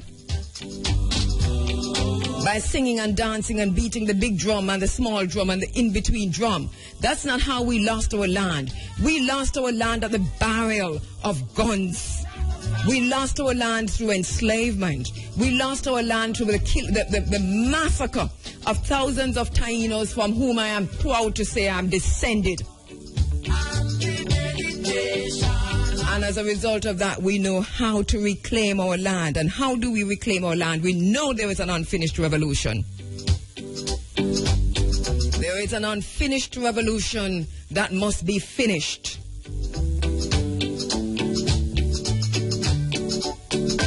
We will not stand idly by while you treat us like filth under the bottom of your SUV tires. So we say to Minister Omar Davies, we say to Prime Minister Portia Simpson Miller, we say to the state, we say to the government, we say to the opposition who has been silent on this, that if we have to lie down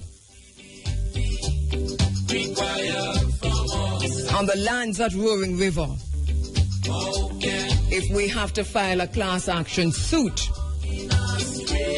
there shall be no development of the trust property into a resort area, whether as a site for an hotel, villa, or other such development. Civil society must stand for something.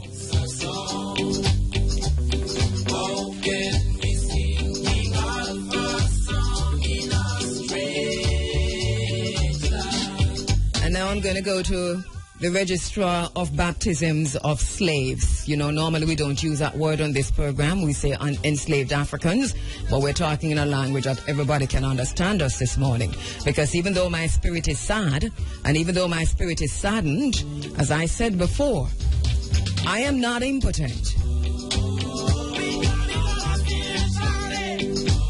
I am a child of Chief Taichi. Ni Taichi, who you call Taki, and refuse to honor.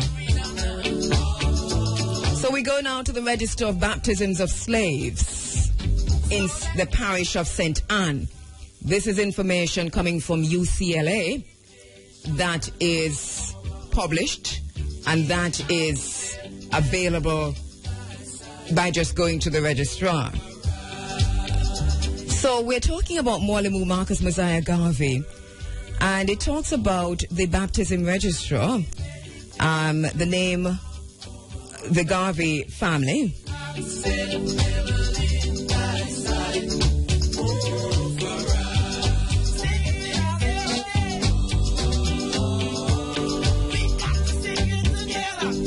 Gotta sing this song together, sorry, redemption song, but we're not going to sing and dance, you know. Remember, we tell you that. All right, so the extract from the St. Anne Register of Slave Baptisms, 1826. These slaves, enslaved Africans, these slaves belonged to the Roaring River Estate.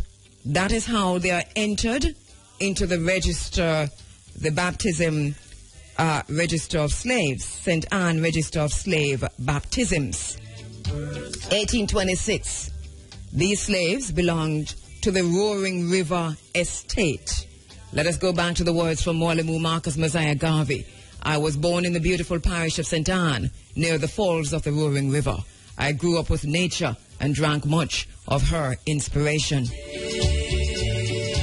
All right, so these slaves were born on the... and let me just say this again. Please forgive me for saying slaves this morning. I'm doing this deliberately. because we're talking to people who don't know no better. So we're saying slaves. All right, so they are Richard Garvey, Henry Garvey, Robert Garvey, James Garvey, Amelia Grant Garvey, and Jane A. Garvey.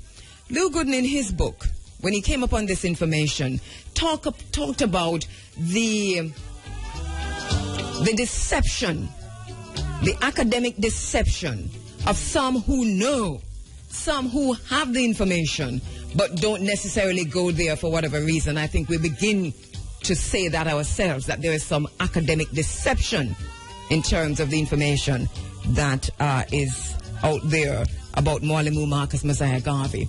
So these slaves belonged to the Roaring River property. William Garvey, Richard Garvey, Henry Garvey, Robert Garvey, James Garvey, Amelia Grant Garvey, and Jane A. Garvey. The Roaring River property is where these Garveys were. The name Garvey,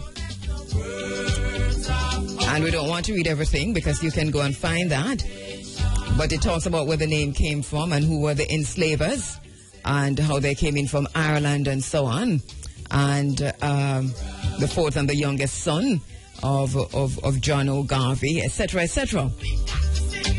So Dr. Anthony Garvey, the proprietor of 139 acres in the Otrius area of St. Anne, 139 acres in the Otrius area of St. Anne, that is the Roaring River property, held the post of surgeon of the St. Anne's militia. All right? Okay, that is the enslaver we're talking about there. All right, so let us now look at the return for Roaring River. The return for Roaring River in 1826 listed a total of 188 slaves and 119 stock. Return of proprietors, etc., given to vestries. The Jamaica Almanac for the year 1826, Kingston, Jamaica. When slavery was abolished in 1834, however, the receiver of Roaring River claimed compensation from the British Crown for a total of 221 slaves, for which he was awarded £4,086. This is found PP, Accounts of Slave Compensation Claims, page 1837 to 1800. No, so that is not page. That is 1837 to 1838. 48, claim number 331, list E. All right, so let me go over that. You see, we just talk about those slaves who were on the property. Some of them were the entire one big part of Marcus Garvey's family. And then we talk about how at emancipation that there was a compensation paid to the people, the new owners, the receiver of the Roaring River property, who claimed compensation from the British Crown and claimed for a total of 221 slaves. And he was awarded £4,000 and 86 pence. All right, 1837, 1838. Now, we're talking about slaves, including the ancestors of Mwalimo Marcus Mosiah Garvey, and not far ancestors, by the way. The British Parliament, under the terms of a Slavery Abolition Act, awarded the West Indian slave owners an outright sum of £20 million, out of which Jamaican slave owners received over $6 million for their 311,000 slaves. All right, William Garvey, who we told you about earlier, who was baptized as a slave belonging to the Roaring River property, which the government of Jamaica has not even acknowledged, but now willing to just give away. William Garvey, 1805 to 1891, was a Mason.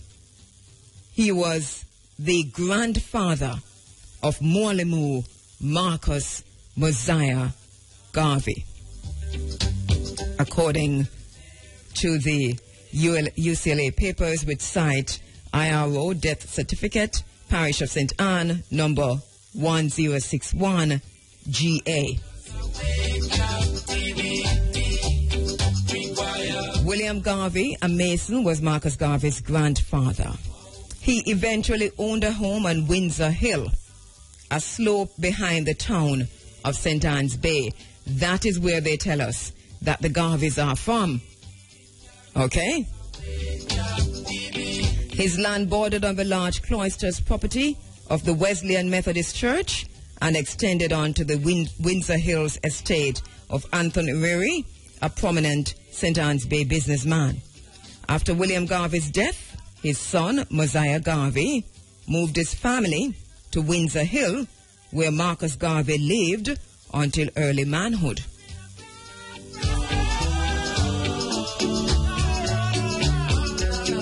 Was Marcus Garvey born on the Roaring River estate? There seems to be suggesting that. We don't want to rewrite history because we don't need to save the Roaring River property. We don't need to. We have enough information that if our Prime Minister can sit down with the Prime Minister of America, the President of America, and say to the President of America, Marcus Garvey means so much to us that for you to have him as a criminal on your books, we cannot stomach that. Can you please, Mr. President of America, pardon Marcus Garvey?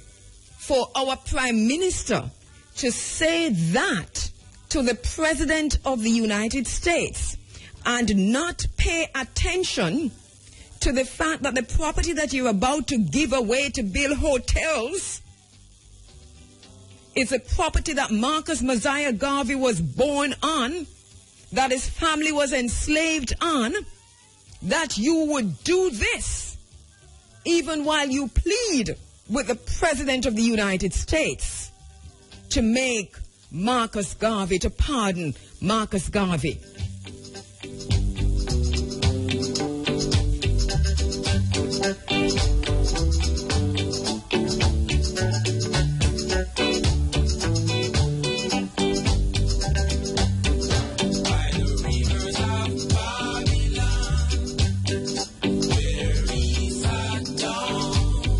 Zenzeniwa, Zenzeniwa, Zenzeniwa. What have we done?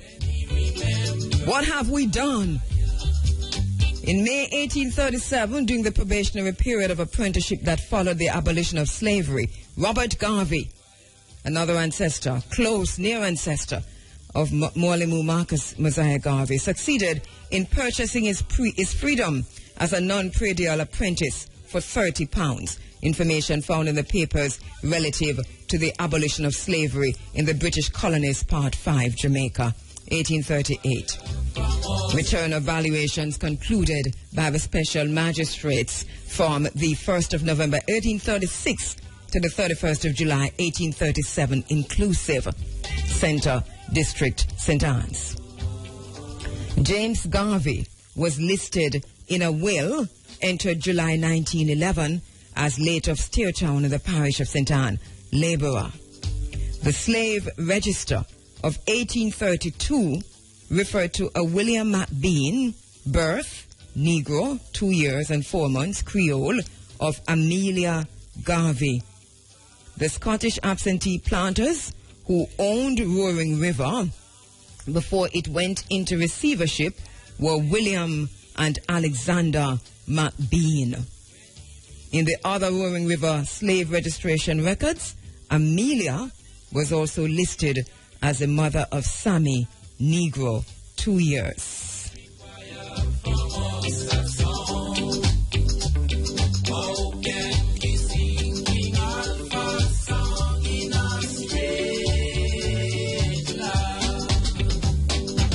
On January 7, 1838, we have Mosiah Garvey being born. Estate, Roaring River. Roaring River Estate. Mosiah Garvey, 1837 to 1920, was the son of William Garvey and later the father of Mwalimo Marcus Mosiah Garvey.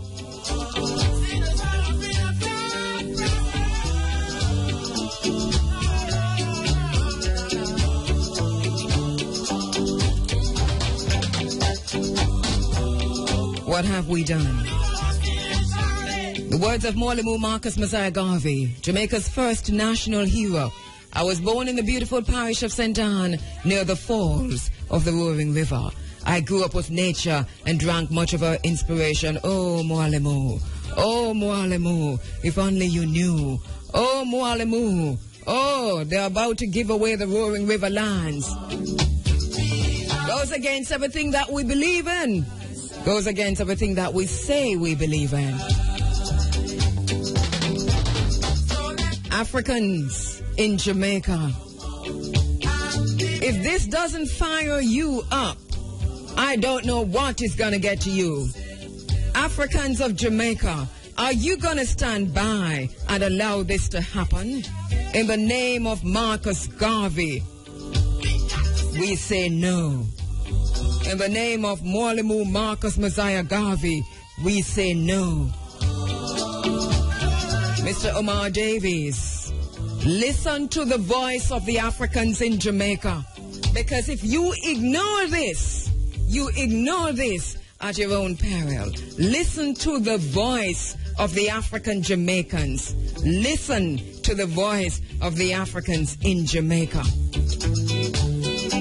Do not do what it is that you're contemplating. The ancestors will rise up. The ancestors of Mwalimo Marcus Messiah Garvey, who were enslaved on that property, will rise up. And so will we, because I am my ancestor.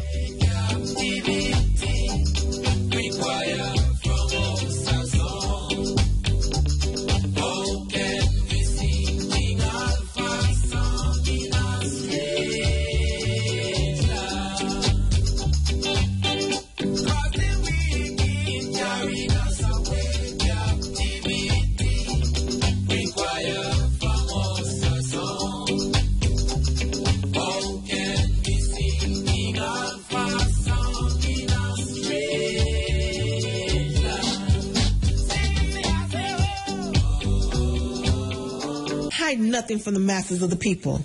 Tell no lies. Expose lies whenever they are told. Mask no difficulties, mistakes, failures. Claim no easy victory. The words there are Sister Tendai with the words of Amilcar Cabral. Claim no easy victory. I'm going to go to the phone lines now to speak with my sister Esther Figueroa, who will be talking to us about the cockpit country. We are hearing that mining is happening in the cockpit country or about to happen in the cockpit country. Now, there are so many sides to the story. People like Esther Figueroa have been on this in a serious way, and we don't need to tell lies. We just need to speak truth, and to speak truth to power. So she joins me on the phone lines to talk to us about that. Esther Figueroa is an environmental activist, author, media maker, linguist, and educator. Esther, good morning. Thanks so much for joining us. Hi, Kheru. Thanks. Lovely to talk with you and your audience again. All right. Yes, last time you were here, we went through the information and exactly why the cockpit country is important. You told us it represented the lungs of Jamaica, and that meant so much to a lot of people in understanding what we're talking about when we talk about the cockpit country. But let us start in the middle. We're hearing so much in the media about mining in the cockpit country. Can you say whether or not this is true? Well, I'm heading there today and going to the site, so I'll report back to you. But what is happening is that there is a place near Byron Castle in St. Anne on the border with Trelawney, which Noranda is a North American mining bauxite aluminum company, of which Jamaica has a 51% interest. In other words, Jamaica is a majority owner in Jamaica of the St. Anne mining. And anyone who goes by Discovery Bay will see it right there. They send Jamaican soil out on a boat, and it goes to the States to be made into aluminum. What has happened is they have a special mining lease, number 165, which they inherited from St. Anne Bauxite Limited, dated October 2004. It's a 26-year lease. And what has happened is that they have expanded with a new haul road outside of the special mining lease area.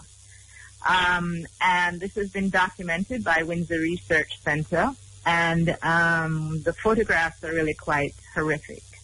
The government first said it's not cockpit country, and then they said it's not mining. The issue to understand is there's a lot of semantics going on. By mining, they mean there's no extraction taking place. But if you look, not all the destruction that takes place through bauxite mining is extraction. First of all, you build these roads, right? Mm-hmm. So the haul road, if you see the gash, they've gone through, they've deforested the area, they've dug it out, and these huge machines are going in and out. Okay? Yes. So they say it's not extraction. We don't know what it is, but they say, well, maybe prospecting. Well, earlier, the government said that for prospecting, you did not need an environmental license because it was just a little hole digging and some small things. This is huge, huge machines and destruction. So if it is prospecting, I don't know what kind of prospecting it is because the destruction is so huge. Yes. So the issue is this. This is what really I find frightening. They have a 26-year lease. And what the government does in these mining leases is they guarantee the amount of bauxite that will be extracted. Mm-hmm. And if the private sector entity, and in this case also government entity, does not have, they do not find the amount of extractable bauxite that they've been promised, they're then able to go into what are called the reserves. They're special reserves. So they're parts of Jamaica that have been set up as reserves for bauxite companies to then be able to go outside of their lease into these reserves to get the bauxite that they've been promised. Mm-hmm. Okay? Yes. Cockpit country is nothing but reserves. So on the one hand, we have Paulwell, our minister, saying there will be no bauxite mining in cockpit country. We have Pickersgill saying there will be no bauxite mining in cockpit country. But the reserves are there. So if you promise a company, okay, or yourself as a government, that if you do not get the exact amount of extractable bauxite that you've been promised over 26 years, right? Yes. You can go into reserve. Mm-hmm. Then we get into this very strange thing where we're saying on the one hand no, and on the other hand yes. Mm-hmm. And for me, and I'm going to go now to the what we heard. I think it was Minister Robinson saying that there must be trade-off. I mean, he went. I don't know if you saw this clip on CVM News where he showed the picture of the boundaries, the many different boundaries. He said some of them are contested boundaries, and nothing has been decided on. But at the end of it all, he said, but even then, there must be some trade-off when you're dealing with investments like these. Now, what does that mean as far as you're concerned? What do you understand that to mean? Well, what that means in Jamaica is we always talk about trade-off, being fair, compromises. What that means is that the environment that we all depend on and the desires of the Jamaican people who have spoken loudly to say no bauxite mining in cockpit country don't matter. What it means is it doesn't matter how many of us say no. It doesn't mean how many people explain over and over the importance of forests. Do you know that the government of Jamaica has redefined forests to include farms and orchards? Okay? Sorry, it is not even funny. Yes. Okay? Yes. So that we, on the one hand, we make these statements, okay? Mm-hmm. Paulwell has come out and he said, we have to do things differently. Bauxite has to benefit the people. There has to be reclamation of the land. All of that is in the law. Mm-hmm. Okay? Yes. So if we haven't been doing it for 50, 60 years, are we suddenly going to start doing it? Well, it's interesting. It's interesting, and I tie that to what I heard Minister Davies saying 2 days ago when he talked about areas for check, because he said mined out bauxite areas are going to be considered, and I'm wondering for what. You know, well, there's now this claim that we know that the people of Jamaica are desperate for land because of all the things that have not happened. Reparations have not happened. Return of land has not happened. And so now suddenly the government is saying, okay, there are these bauxite areas. Suddenly they're going to be reclaimed and a few Jamaicans will get some of the land. First of all, you have to understand, the reclaiming is just laying down some marl and putting some grass, okay? What had been the most rich soil that fed Jamaicans, right, and was taken away and destroyed, is never reclaimed in any way that can actually feed anybody again, okay? So what you're going to do, you're going to build there, okay, on some scrap. You know, you mentioned the Chinese, and you know the fight that you have brought that all of us are part of, okay? The fact that Jamaica is being given away. I have a film, Jamaica for Sale. It's not for sale, it's Jamaica for take, right? Mm-hmm. So Jamaica is being given away. So these concessions, you know, we're always told that we must be practical, we must be reasonable, we must make compromises. What are the compromises? That we're going to give Roaring River to the Chinese and anything they want. And now they're going to be fixing roads in Rio Grande. What are we going to give them in return for the roads they fix in Rio Grande? Are we going to give them Rio Grande River? Mm-hmm. What are we doing? Okay? We have to take a stand, Kabu. We have to take a stand. We have to stop this madness. I am totally that our government is giving away Jamaica, always with an excuse that we must be reasonable. Okay? There's no reason. There's no reason in it. It is corruption, and there's no reason in it. The cockpit country, no semantics. They talk about the different boundaries and what we're going to lose. You cannot lose something that is not there for the taking. Mm-hmm. So they talk about all the bauxite reserves that will be lost depending on the different type of boundaries. You cannot lose something that should not be taken. There are no losses. The losses are to the people of Jamaica and the future of Jamaica if cockpit country is mined. That is the loss. We have seen the pictures. No compromise. None. We have seen the pictures, and I hear you say no semantics, and I'm totally with you on that page. We have seen the pictures. We know that there are activities taking place in the cockpit country, activities that can only be interpreted as you're getting ready to mine, or else why you're doing that, only God knows. Now we're hearing all kinds of semantics from the government. One of the things that they're underscoring is that no boundaries have been defined. I think this is an uphill battle, that this is a fight. You're going there today, Esther, just to see what's happening there. We'd really like to hear from you when you return, what you're seeing and how you interpret what you see there. But where do we go from here? Where do we go from here, KSR community? Well, I think, we're exhausted, the few of us that work on these issues, because every time there's some other thing that pops up. I just wanted to mention something about that area, is that it's, what we don't understand when we redefine forests as orchards and farms is that forests are an ecological, biological system of their own, and they sustain us and all sorts of things. This area that is about to be mined out is what's called a birding hotspot, okay? The birds that live there, they're, over 60 species, of which over 30 are endemic, have been seen there, okay? Mm-hmm. You might say, well, birds don't matter. Esther, I have to cut in. I'm so sorry because I did cut into a lot of your time, but we have only 30 seconds. I'm very, very sorry. But obviously you come back next week to tell us what you've seen. Yeah, I'll update you. Yes, but go ahead with the 30 seconds. And we'll talk about what next. No, we'll talk about what next. What next is that the people of Jamaica have a government that is authoritarian and autocratic and doesn't take our wishes and desires and our future. Enough is enough. Doesn't listen to us. And so we have to find a way to make them listen. Thank you so much, Esther Figueroa. Thank you so much. We'll hear from you again when you've returned from the cockpit country. Thank you so much.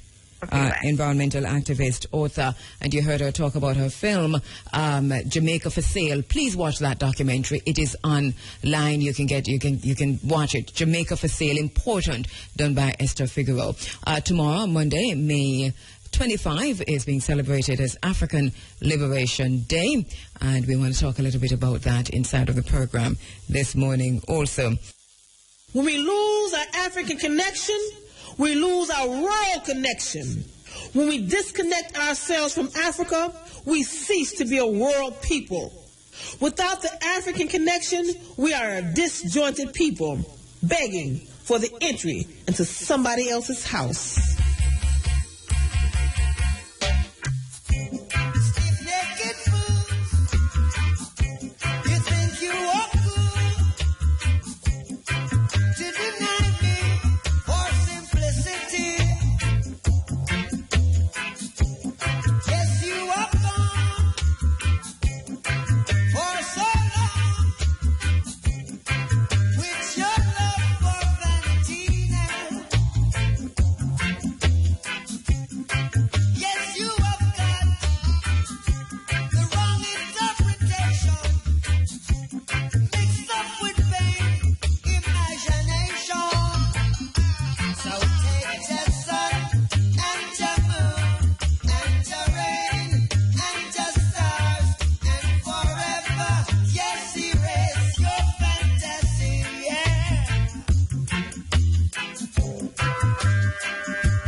Rasta blood make you run. Rasta de Fanta, can't you see? So you can predict the flop. We got a lightning, thunder, brimstone, and fire, lightning, thunder.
Time on Area FM now 8:45. It's time for the local and international headlines, followed by Area FM Sunday Sports Diary. Sherry Hay is standing by with the headlines. Jamaica's non-aligned news voice. Good morning. I am Sherry Hay with the local and international headlines. A man was shot and killed in Pimento Walk near Ocheria, Santan early this morning.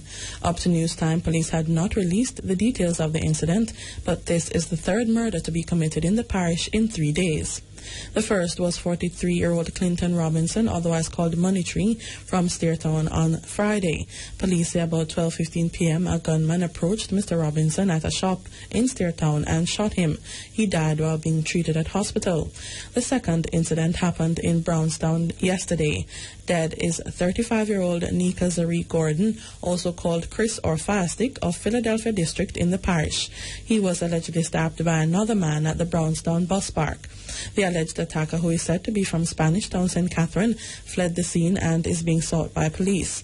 Acting head of the St. Anne Police, Superintendent Steve Brown, says the incident resulted from a dispute between two men who load buses in the park over money. The Senate on Friday passed the Revenue Appeals Division Act 2015 to establish an independent tax appeal entity within the Finance Ministry. The bill, which was passed with one amendment, fulfills an outstanding recommendation by the International Monetary Fund, IMF, from 2008. The Revenue Appeals Division will replace the Taxpayer Appeals Department. In his contribution to the debate on the bill, Opposition Senator Dr. Christopher Tufton stated that he believed that there might be a conflict of interest in the bill. He says the same ministry that is responsible for revenue protection would also be the ministry in charge of appeals. One man was taken into police custody for breaches of the Firearm Act at a party on Malines Road, Kingston 10 yesterday. Reports from the Hunts Bay Police are that about 1:50 a.m.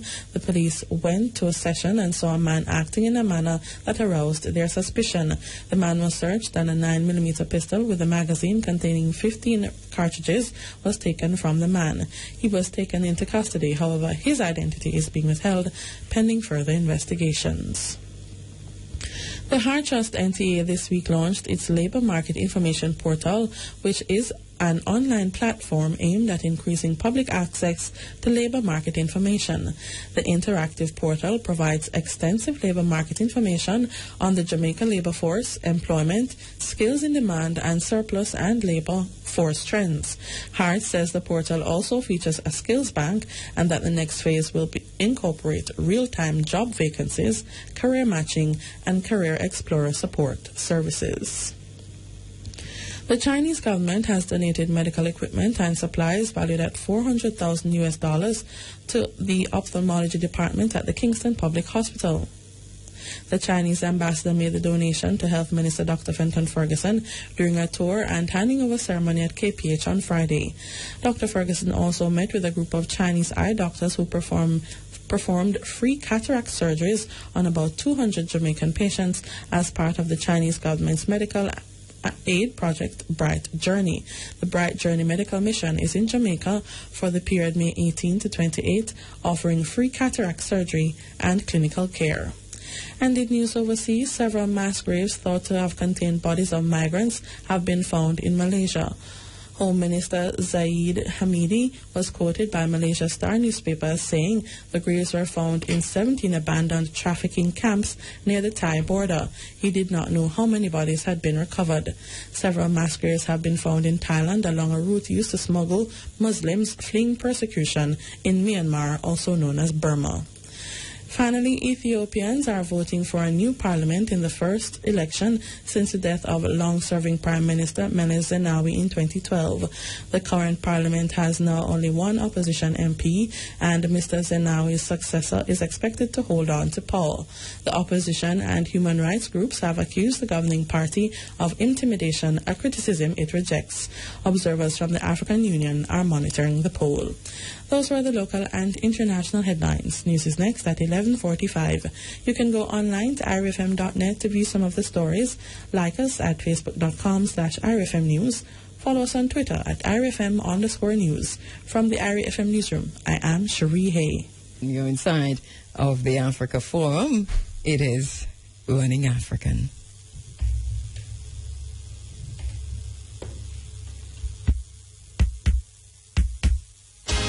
And as we fight one another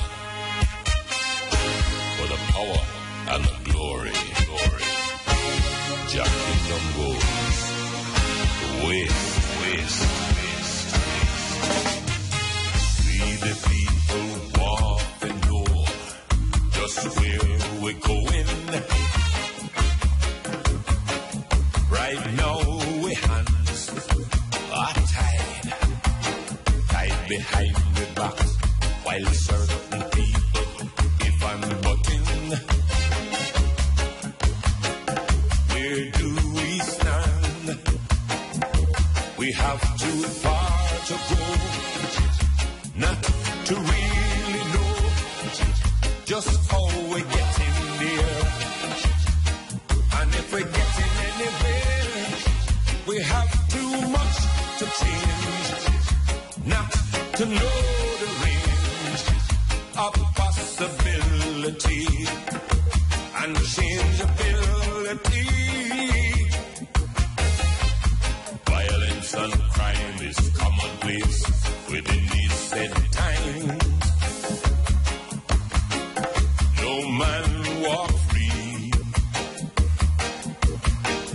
Prophecy come closer to fulfillment in this dread times. Why should this be? And as we fight one another with the power and the glory, the kingdom goes to waste.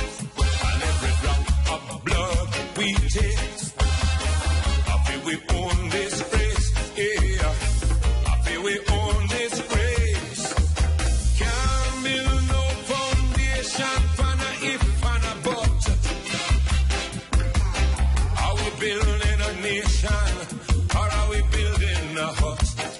Are we building a nation or are we building a hut? And you know, it's a good question. Even as we do that, landless as many of us are, as many Africans in Jamaica are, African Jamaicans, as we fight one another, must be a hut, because you need land to build 6,000 hotel rooms and massive commercial developments, but you don't need much to build a hut. And so the question, are we building a nation or are we building a hut? We the people want to know. You know, yesterday as we marched against Monsanto under the theme, eat what you grow, grow what you eat, there was an open mic session, as we told you earlier.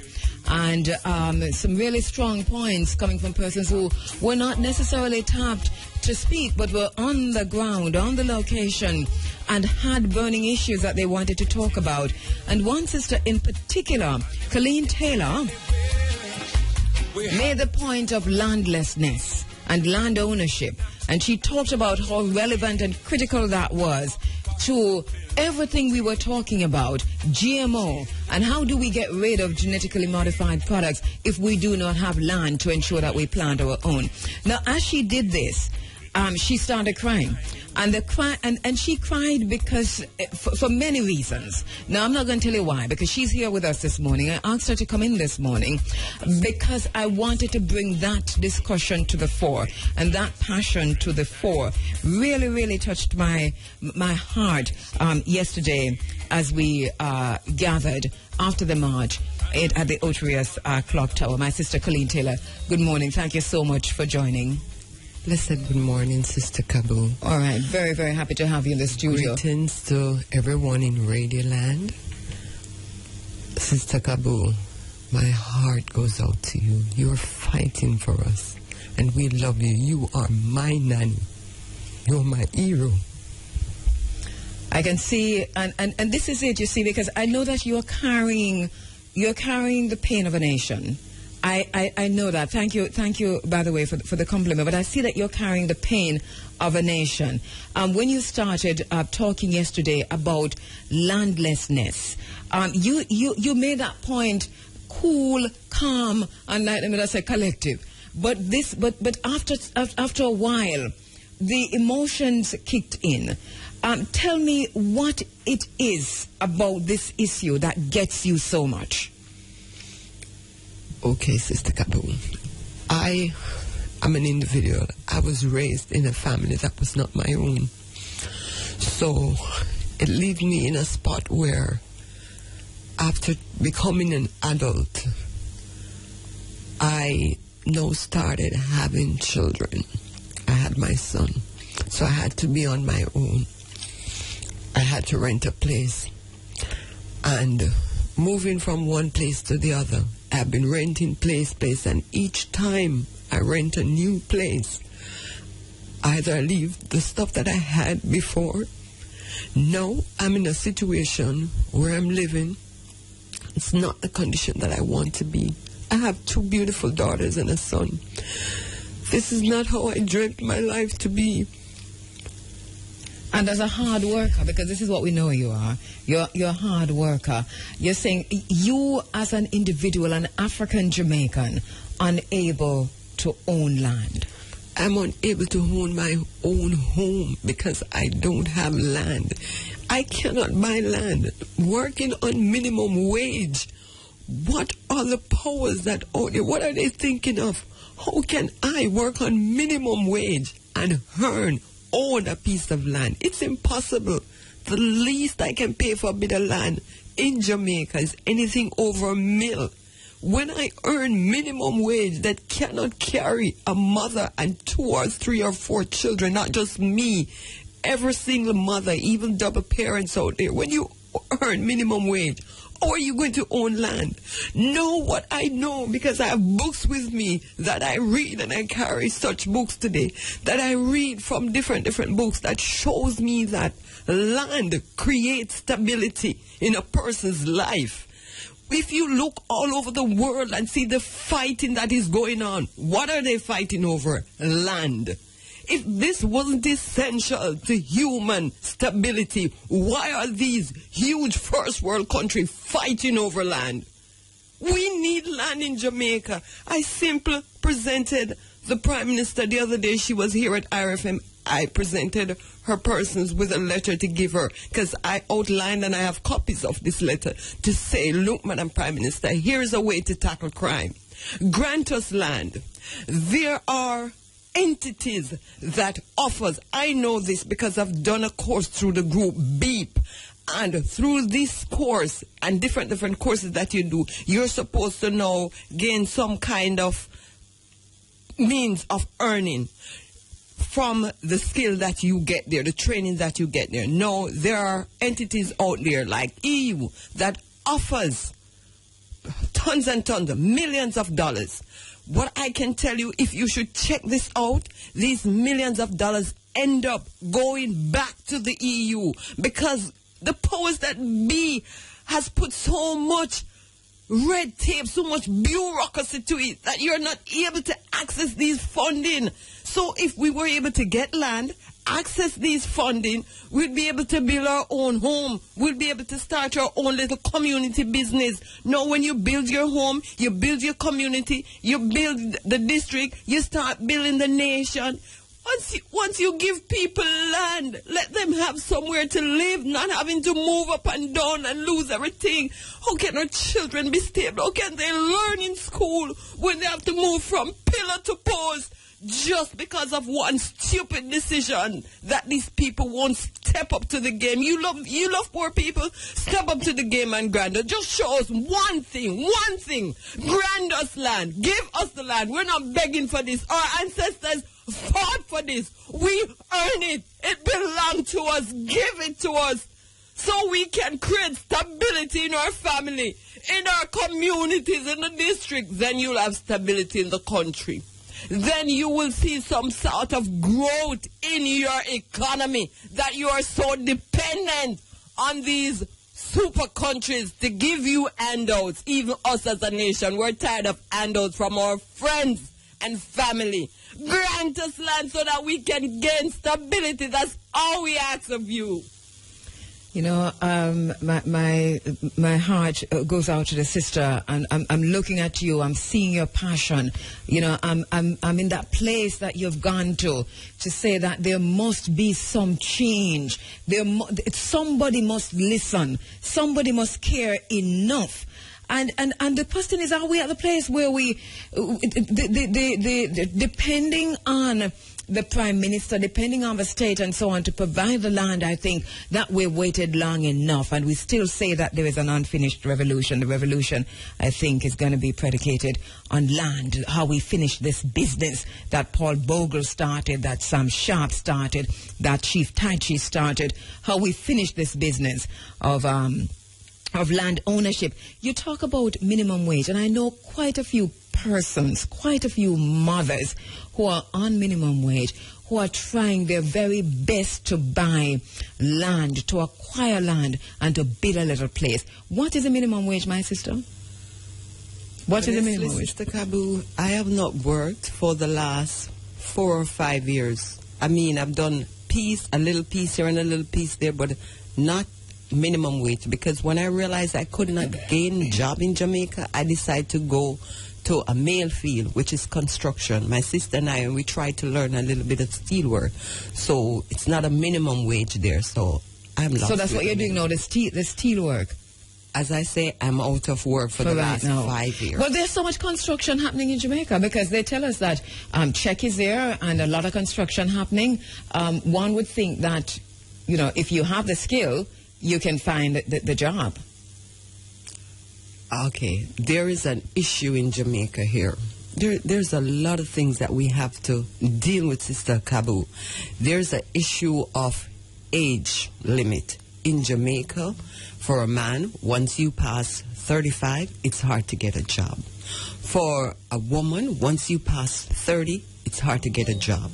Even in the construction field, whether these people like the truth, yes or no, if you're not planning on selling yourself short, you can't even hold a construction job, because it's a male domineering field, and they'll mainly give it to the men. So me as a woman, you're working, you work for the first 2 weeks, and they realize that you're not up to their games. Then they tell you that they're gonna have to lay you up because of some situation, but yet still tomorrow morning you see they hire some more women. Even at Jamaica Grand, I was there.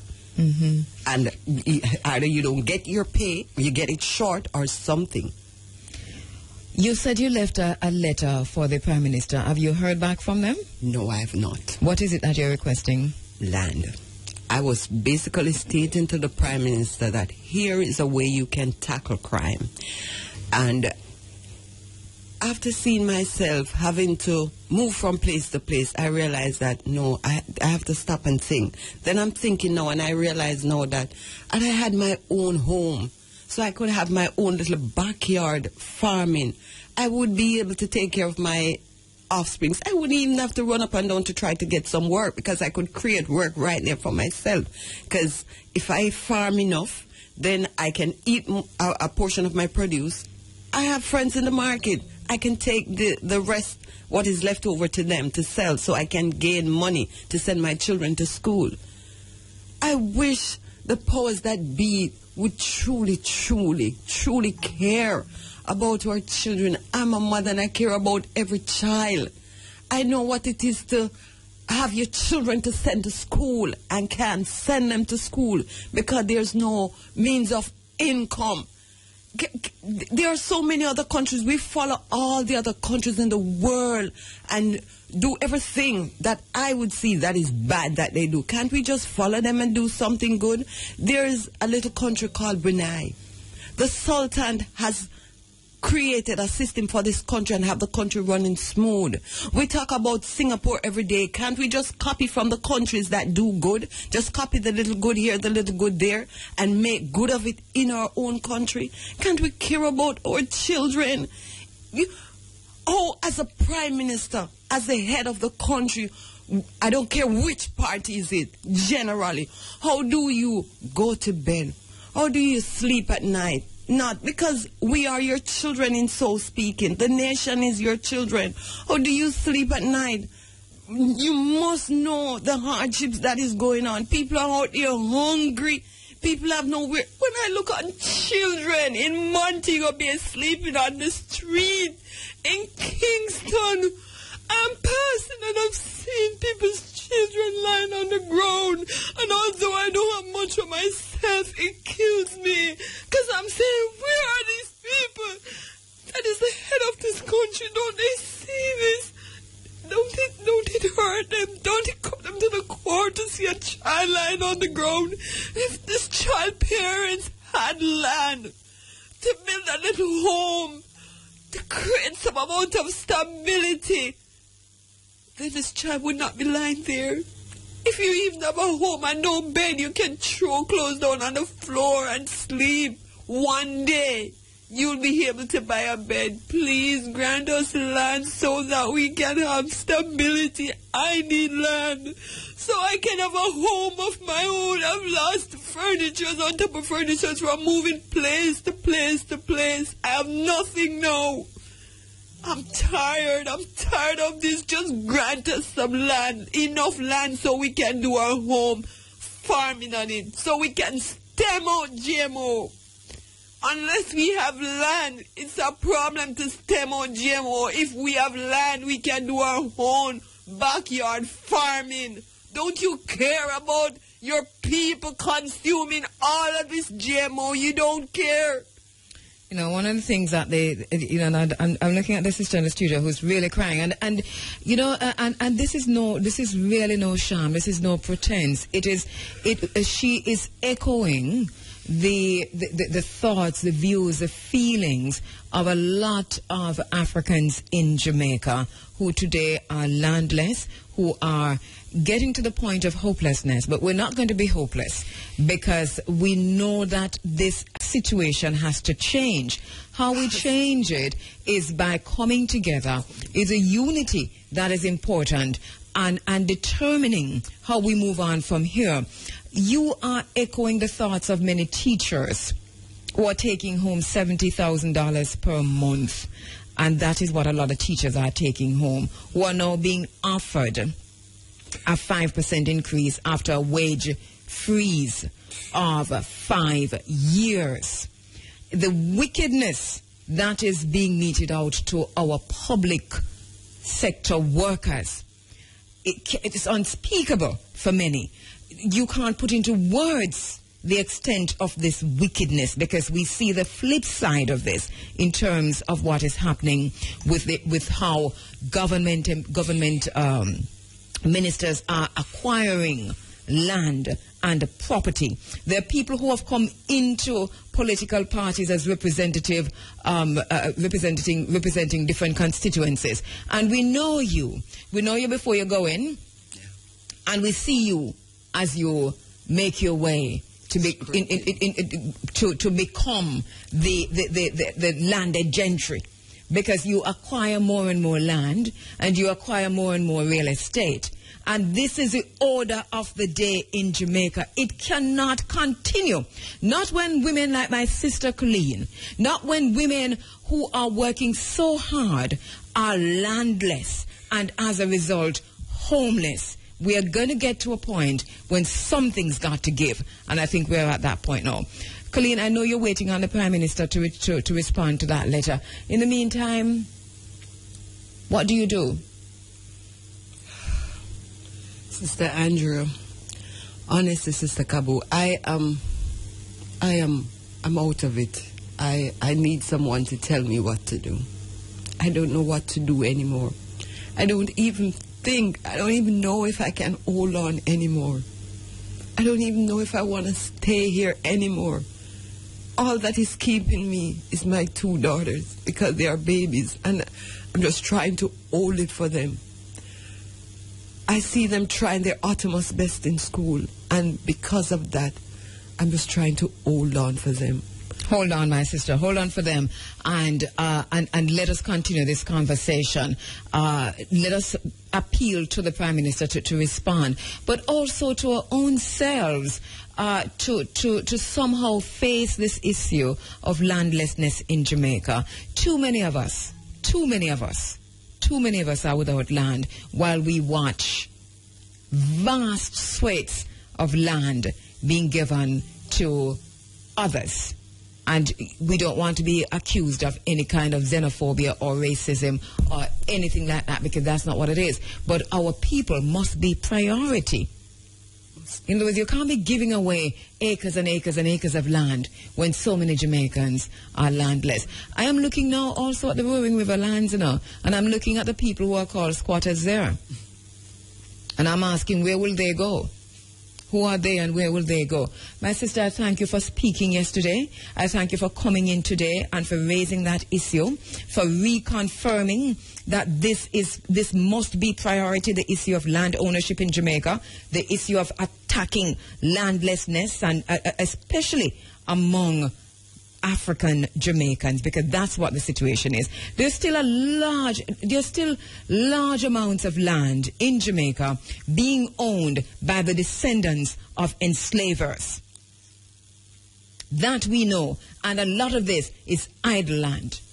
So these are some of the issues that we have to attack head on. Thank you again, my sister. The ancestors go with you. We will keep in touch. We will keep in touch. Thank you so much. Colleen Taylor, raising the issue of land, landlessness, land ownership, lack of land, and at the same time, we are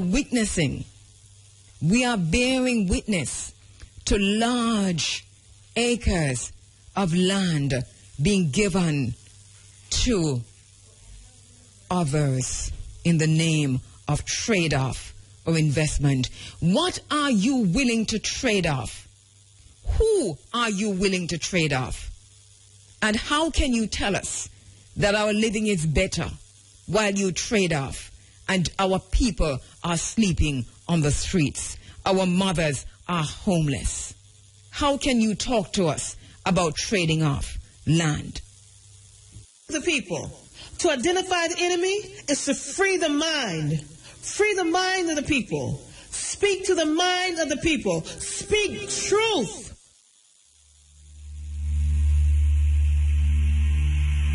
And I will follow you everywhere you go.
Richie Innocent, I am in receipt of your email.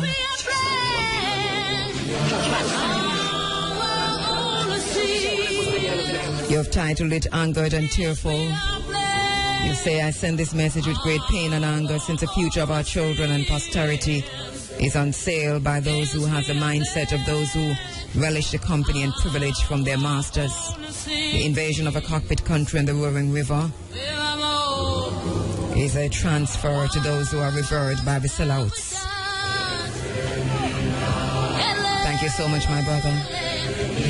What have we done? What have we done? What have we done? Our only sin? Is it a sin? But this is what they sang in South Africa under apartheid, is that we're black.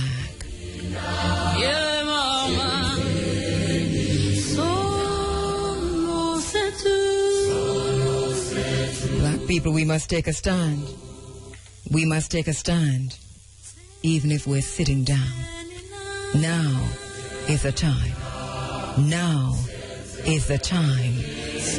Now is the time to take a stand against injustice, against exclusion, against denial, against being treated like dog filth under the tires of their SUVs. Now is the time.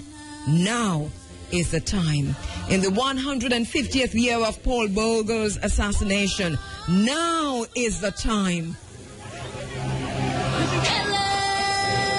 In the vein of Chief of Ni Tai Chi, Chief Taki, we must take a stand. In the vein of Sam Sharp, we must take a stand. In the name of Nani, we must take a stand. We who claim to be the children of must take a stand. We who claim to be the children of Nani understands that we hold the hand of each one. That we say when and where we enter, and there the entire race enters with us. We who claim to be the children of Nani know that. We are not what we say we are. We are not who we say we are. We are what we do.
From the masses of the people.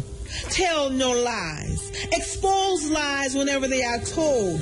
Mask no difficulties, mistakes, failures. Claim no easy victory.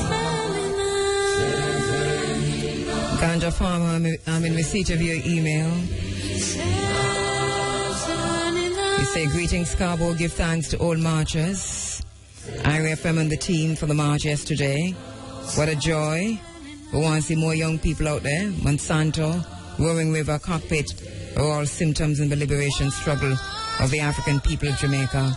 We need a march from St. Anne's Bay to Roaring River. Call upon the spirit of Marcus Messiah Garvey.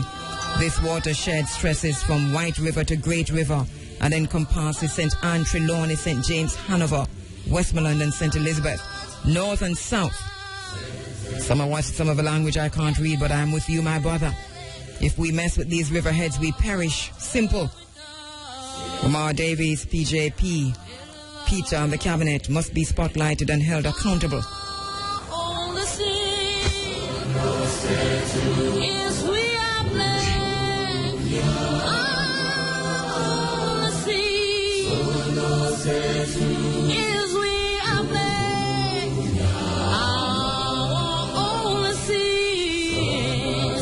What have we done? What have we done? Teachers and doctors must rise up. Public sector workers pretending to belong to class and guarding class over justice are part of the problem.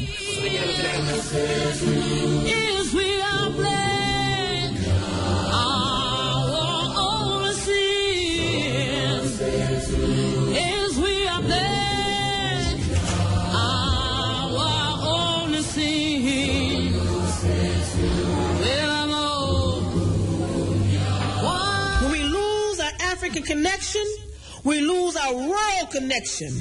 When we disconnect ourselves from Africa, we cease to be a world people.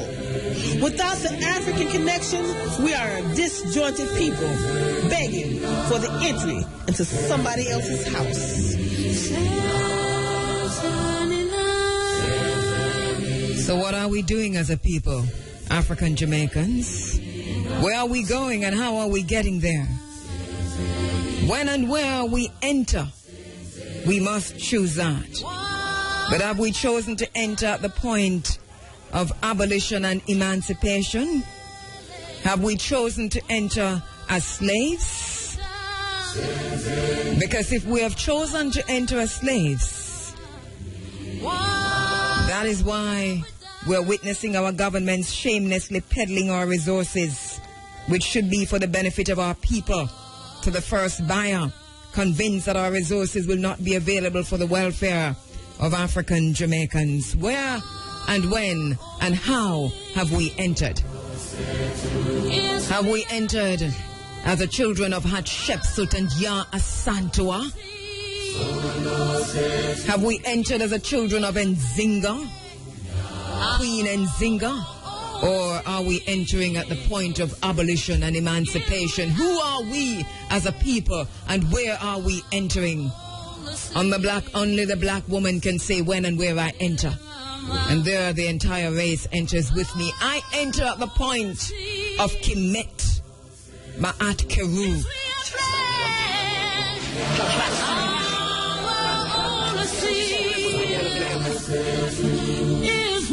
If we're entering as slaves, then that explains why we are unable to pay decent wages to our citizens, subjecting them to make do with the crumbs left over by the plunderers of Africa, of Jamaica. When and where and how have we chosen to enter? If we have entered as slaves, then that would explain why we are powerless. If we have entered at the point of emancipation, if we have entered at the point of independence, then that will explain why we are so powerless to set our own prices, our own standard for our own crops, our own minerals, our own goods and our own services. That would explain why we have sold out our children and generations to the IMF, because we have entered at the point of emancipation. Because we have entered at the point of abolition. Because we have entered at the point of independence. I enter as an African without apology. I enter as an ancient Egyptian. I entered as the creator of civilization. I enter as Hatshepsut. I enter as Yah Asantua.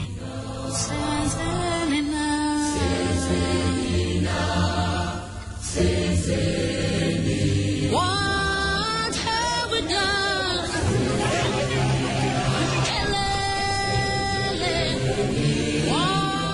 because I enter as an African. Oppression. Oppression is something I will not accept. Cannot, even if I tried. When and where we enter.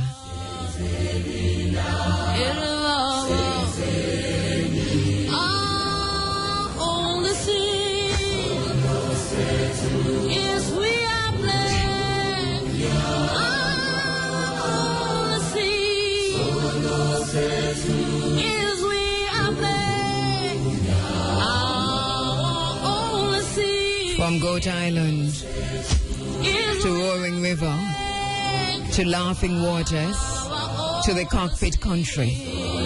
How are we entering? From Winifred Beach to Little Duns River to Fisherman's Beach to the coastlines from Negril Point to Morant Point. How are we entering? If we enter as slaves, they will enslave us.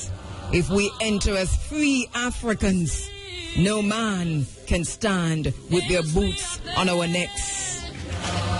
It's an unfinished revolution, and we must finish it. What have we done? What have we done? What have we done? What have we done?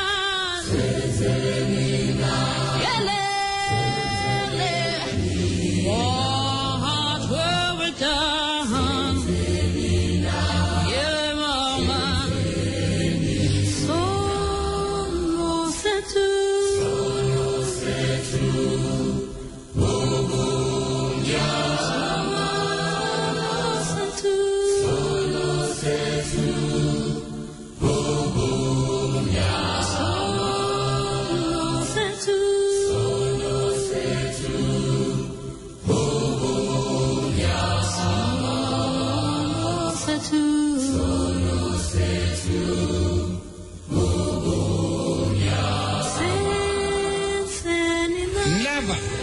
Never, and never again shall it be that this beautiful land will again experience the oppression of one by another.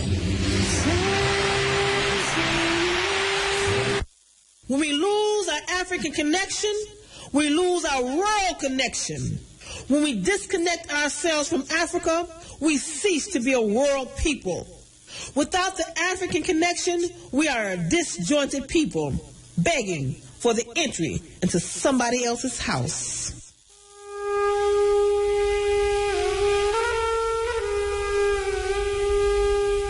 Just before the bottom line, the U.S. Center for Cannabis Research, in association with DHAPA, presents Herb Sip Up African Liberation Day 2015 celebrations, Monday, May 25, 22 West Road, Uwimona, 12 p.m. to 8 p.m. Features open house, open yard, Rastafari reasoning and discussion, reggae roots and culture music, backyard films, 5 p.m. to 8 p.m. The Price of Memory by Karen Marks Mafundikwa. Bad Friday, Rastafari After Coral Gardens by Deborah A. Thomas and John L. Jackson Jr. Complimentary Idle Sip. Admission is free and all are invited. That's Herb Sip Up, African Liberation Day celebrations. That's tomorrow, Monday, May 25, 22 West Road, Uwimona, 12 p.m. to 8 p.m.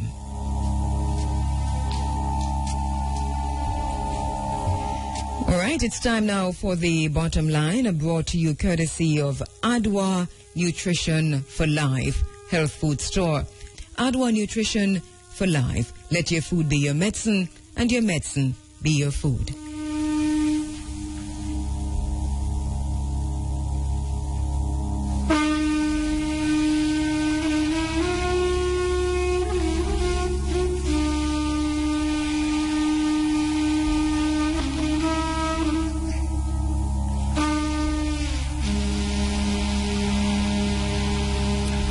bottom line this morning, we're actually going to be reading from Julius Nyereri's strong advocacy for the pursuit of Sergeant for Dr. Kwame Nkrumah's agenda for Africa in commemoration of African Liberation Day, which is tomorrow, May 25.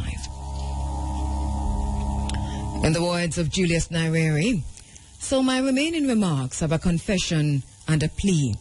The confession is that we of the first generation leaders of independent Africa have not pursued the objective of African unity with vigor, commitment, and the sincerity that it deserved. Yet, that does not mean that unity is now irrelevant. Does the experience of the last 3 or 4 decades of Africa's independence dispel the need for African unity?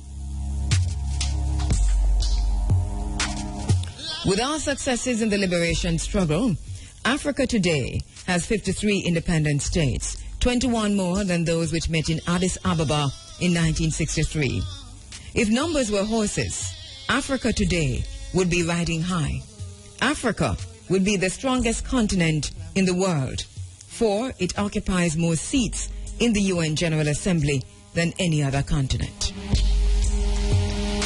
In the words of Julius Nyerere, yet the reality is that ours is the poorest and weakest continent in the world, and our weakness is pathetic. Unity will not end our weakness, but until we unite, we cannot even begin to end that weakness.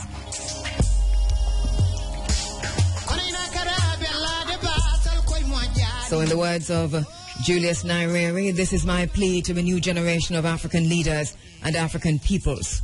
Work for unity with a firm conviction that without unity, there is no future for Africa. That is, of course, assuming that we still want to have a place under the sun. I reject the glorification of the nation state that we inherited from colonialism and the artificial nations we're trying to forge from that inheritance. We are all Africans trying very hard to be Ghanaians or Tanzanians. Fortunately for Africa, we have not been completely successful. Dr. Julius Nyerere says the outside world hardly recognizes our Ghana-ness or Tanzania-ness. With the outside world, what the outside world recognizes about us is our Africanness. Hitler was a German. Mussolini was an Italian. Franco was a Spaniard. Salazar was Portuguese. Stalin was a Russian or a Georgian. Nobody expected Churchill to be ashamed of Hitler. He was probably ashamed of Chamberlain. Nobody expected Charles de Gaulle to be ashamed of Hitler. He was probably ashamed of the complicity of Vichy. It is the Germans and Italians and Spaniards and the Portuguese who feel uneasy about those dictators in their respective countries. Not so in Africa. Idi Amin was in Uganda, but of Africa. Jean Bokassa was in Central Africa, but out of Africa. Some of the dictators are still alive in their respective countries, but they are all of Africa. They are all Africans, and all perceived by the outside world as Africans. Julius Nyerere says, when I travel outside Africa, the description of me as a former president of Tanzania is a fleeting affair. It does not stick. Apart from the ignorant who sometimes ask me whether Tanzania was in Johannesburg, even to those who knew better, what stuck in the minds of my hosts was the fact of my Africanness. So I had to answer the questions about the atrocities of Idi Amin and Bokassas of Africa.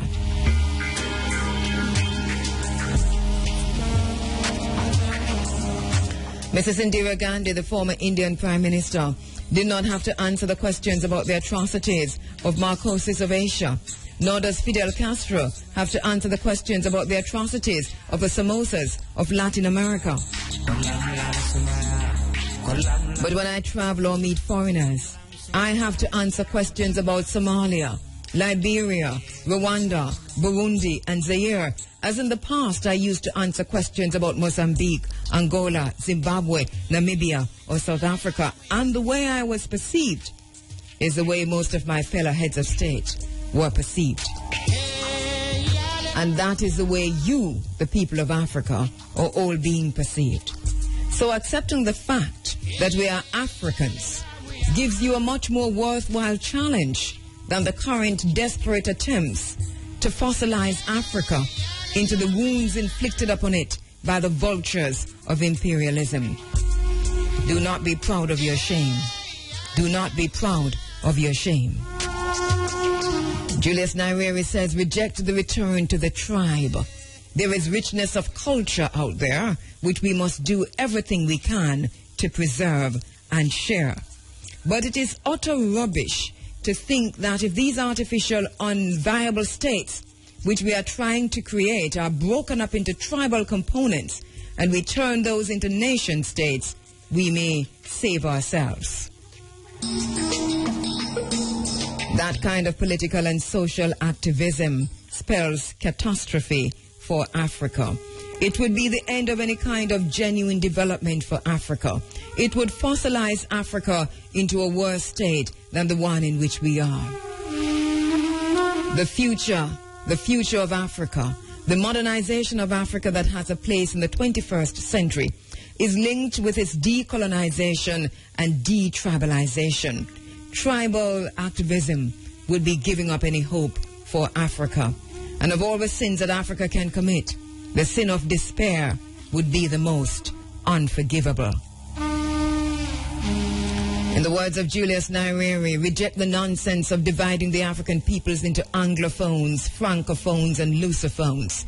This attempt to divide our peoples according to the language of their former colonial masters must be rejected with the firmness and utter contempt that it richly deserves.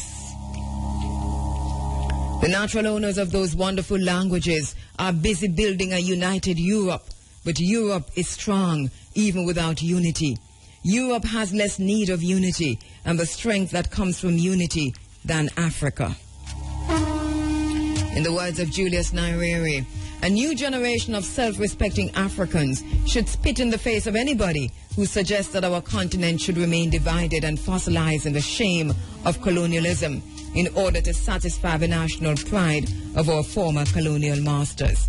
Africa must unite. That was the title of one of Kwame Nkrumah's book. That call is more urgent today than ever before. Together, we the peoples of Africa will be incomparably stronger internationally than we are now with our multiplicity of unviable states. The needs of our separate countries can be and are being ignored by the rich and powerful. The result is that Africa is marginalized when international decisions affecting our vital interests are made.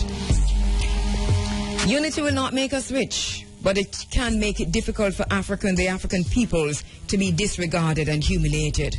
And it will therefore increase the effectiveness of decisions we make and try to implement in our development. Finally, in the words of Julius Nyerere, my generation led Africa to political freedom. The current generation of leaders and peoples of Africa must pick up the flickering torch of African freedom, refuel it with their enthusiasm and determination, and carry it forward. That's the bottom line. Brought to you this morning, courtesy of Adwa Nutrition for Life. Let your food be your medicine, and your medicine your food.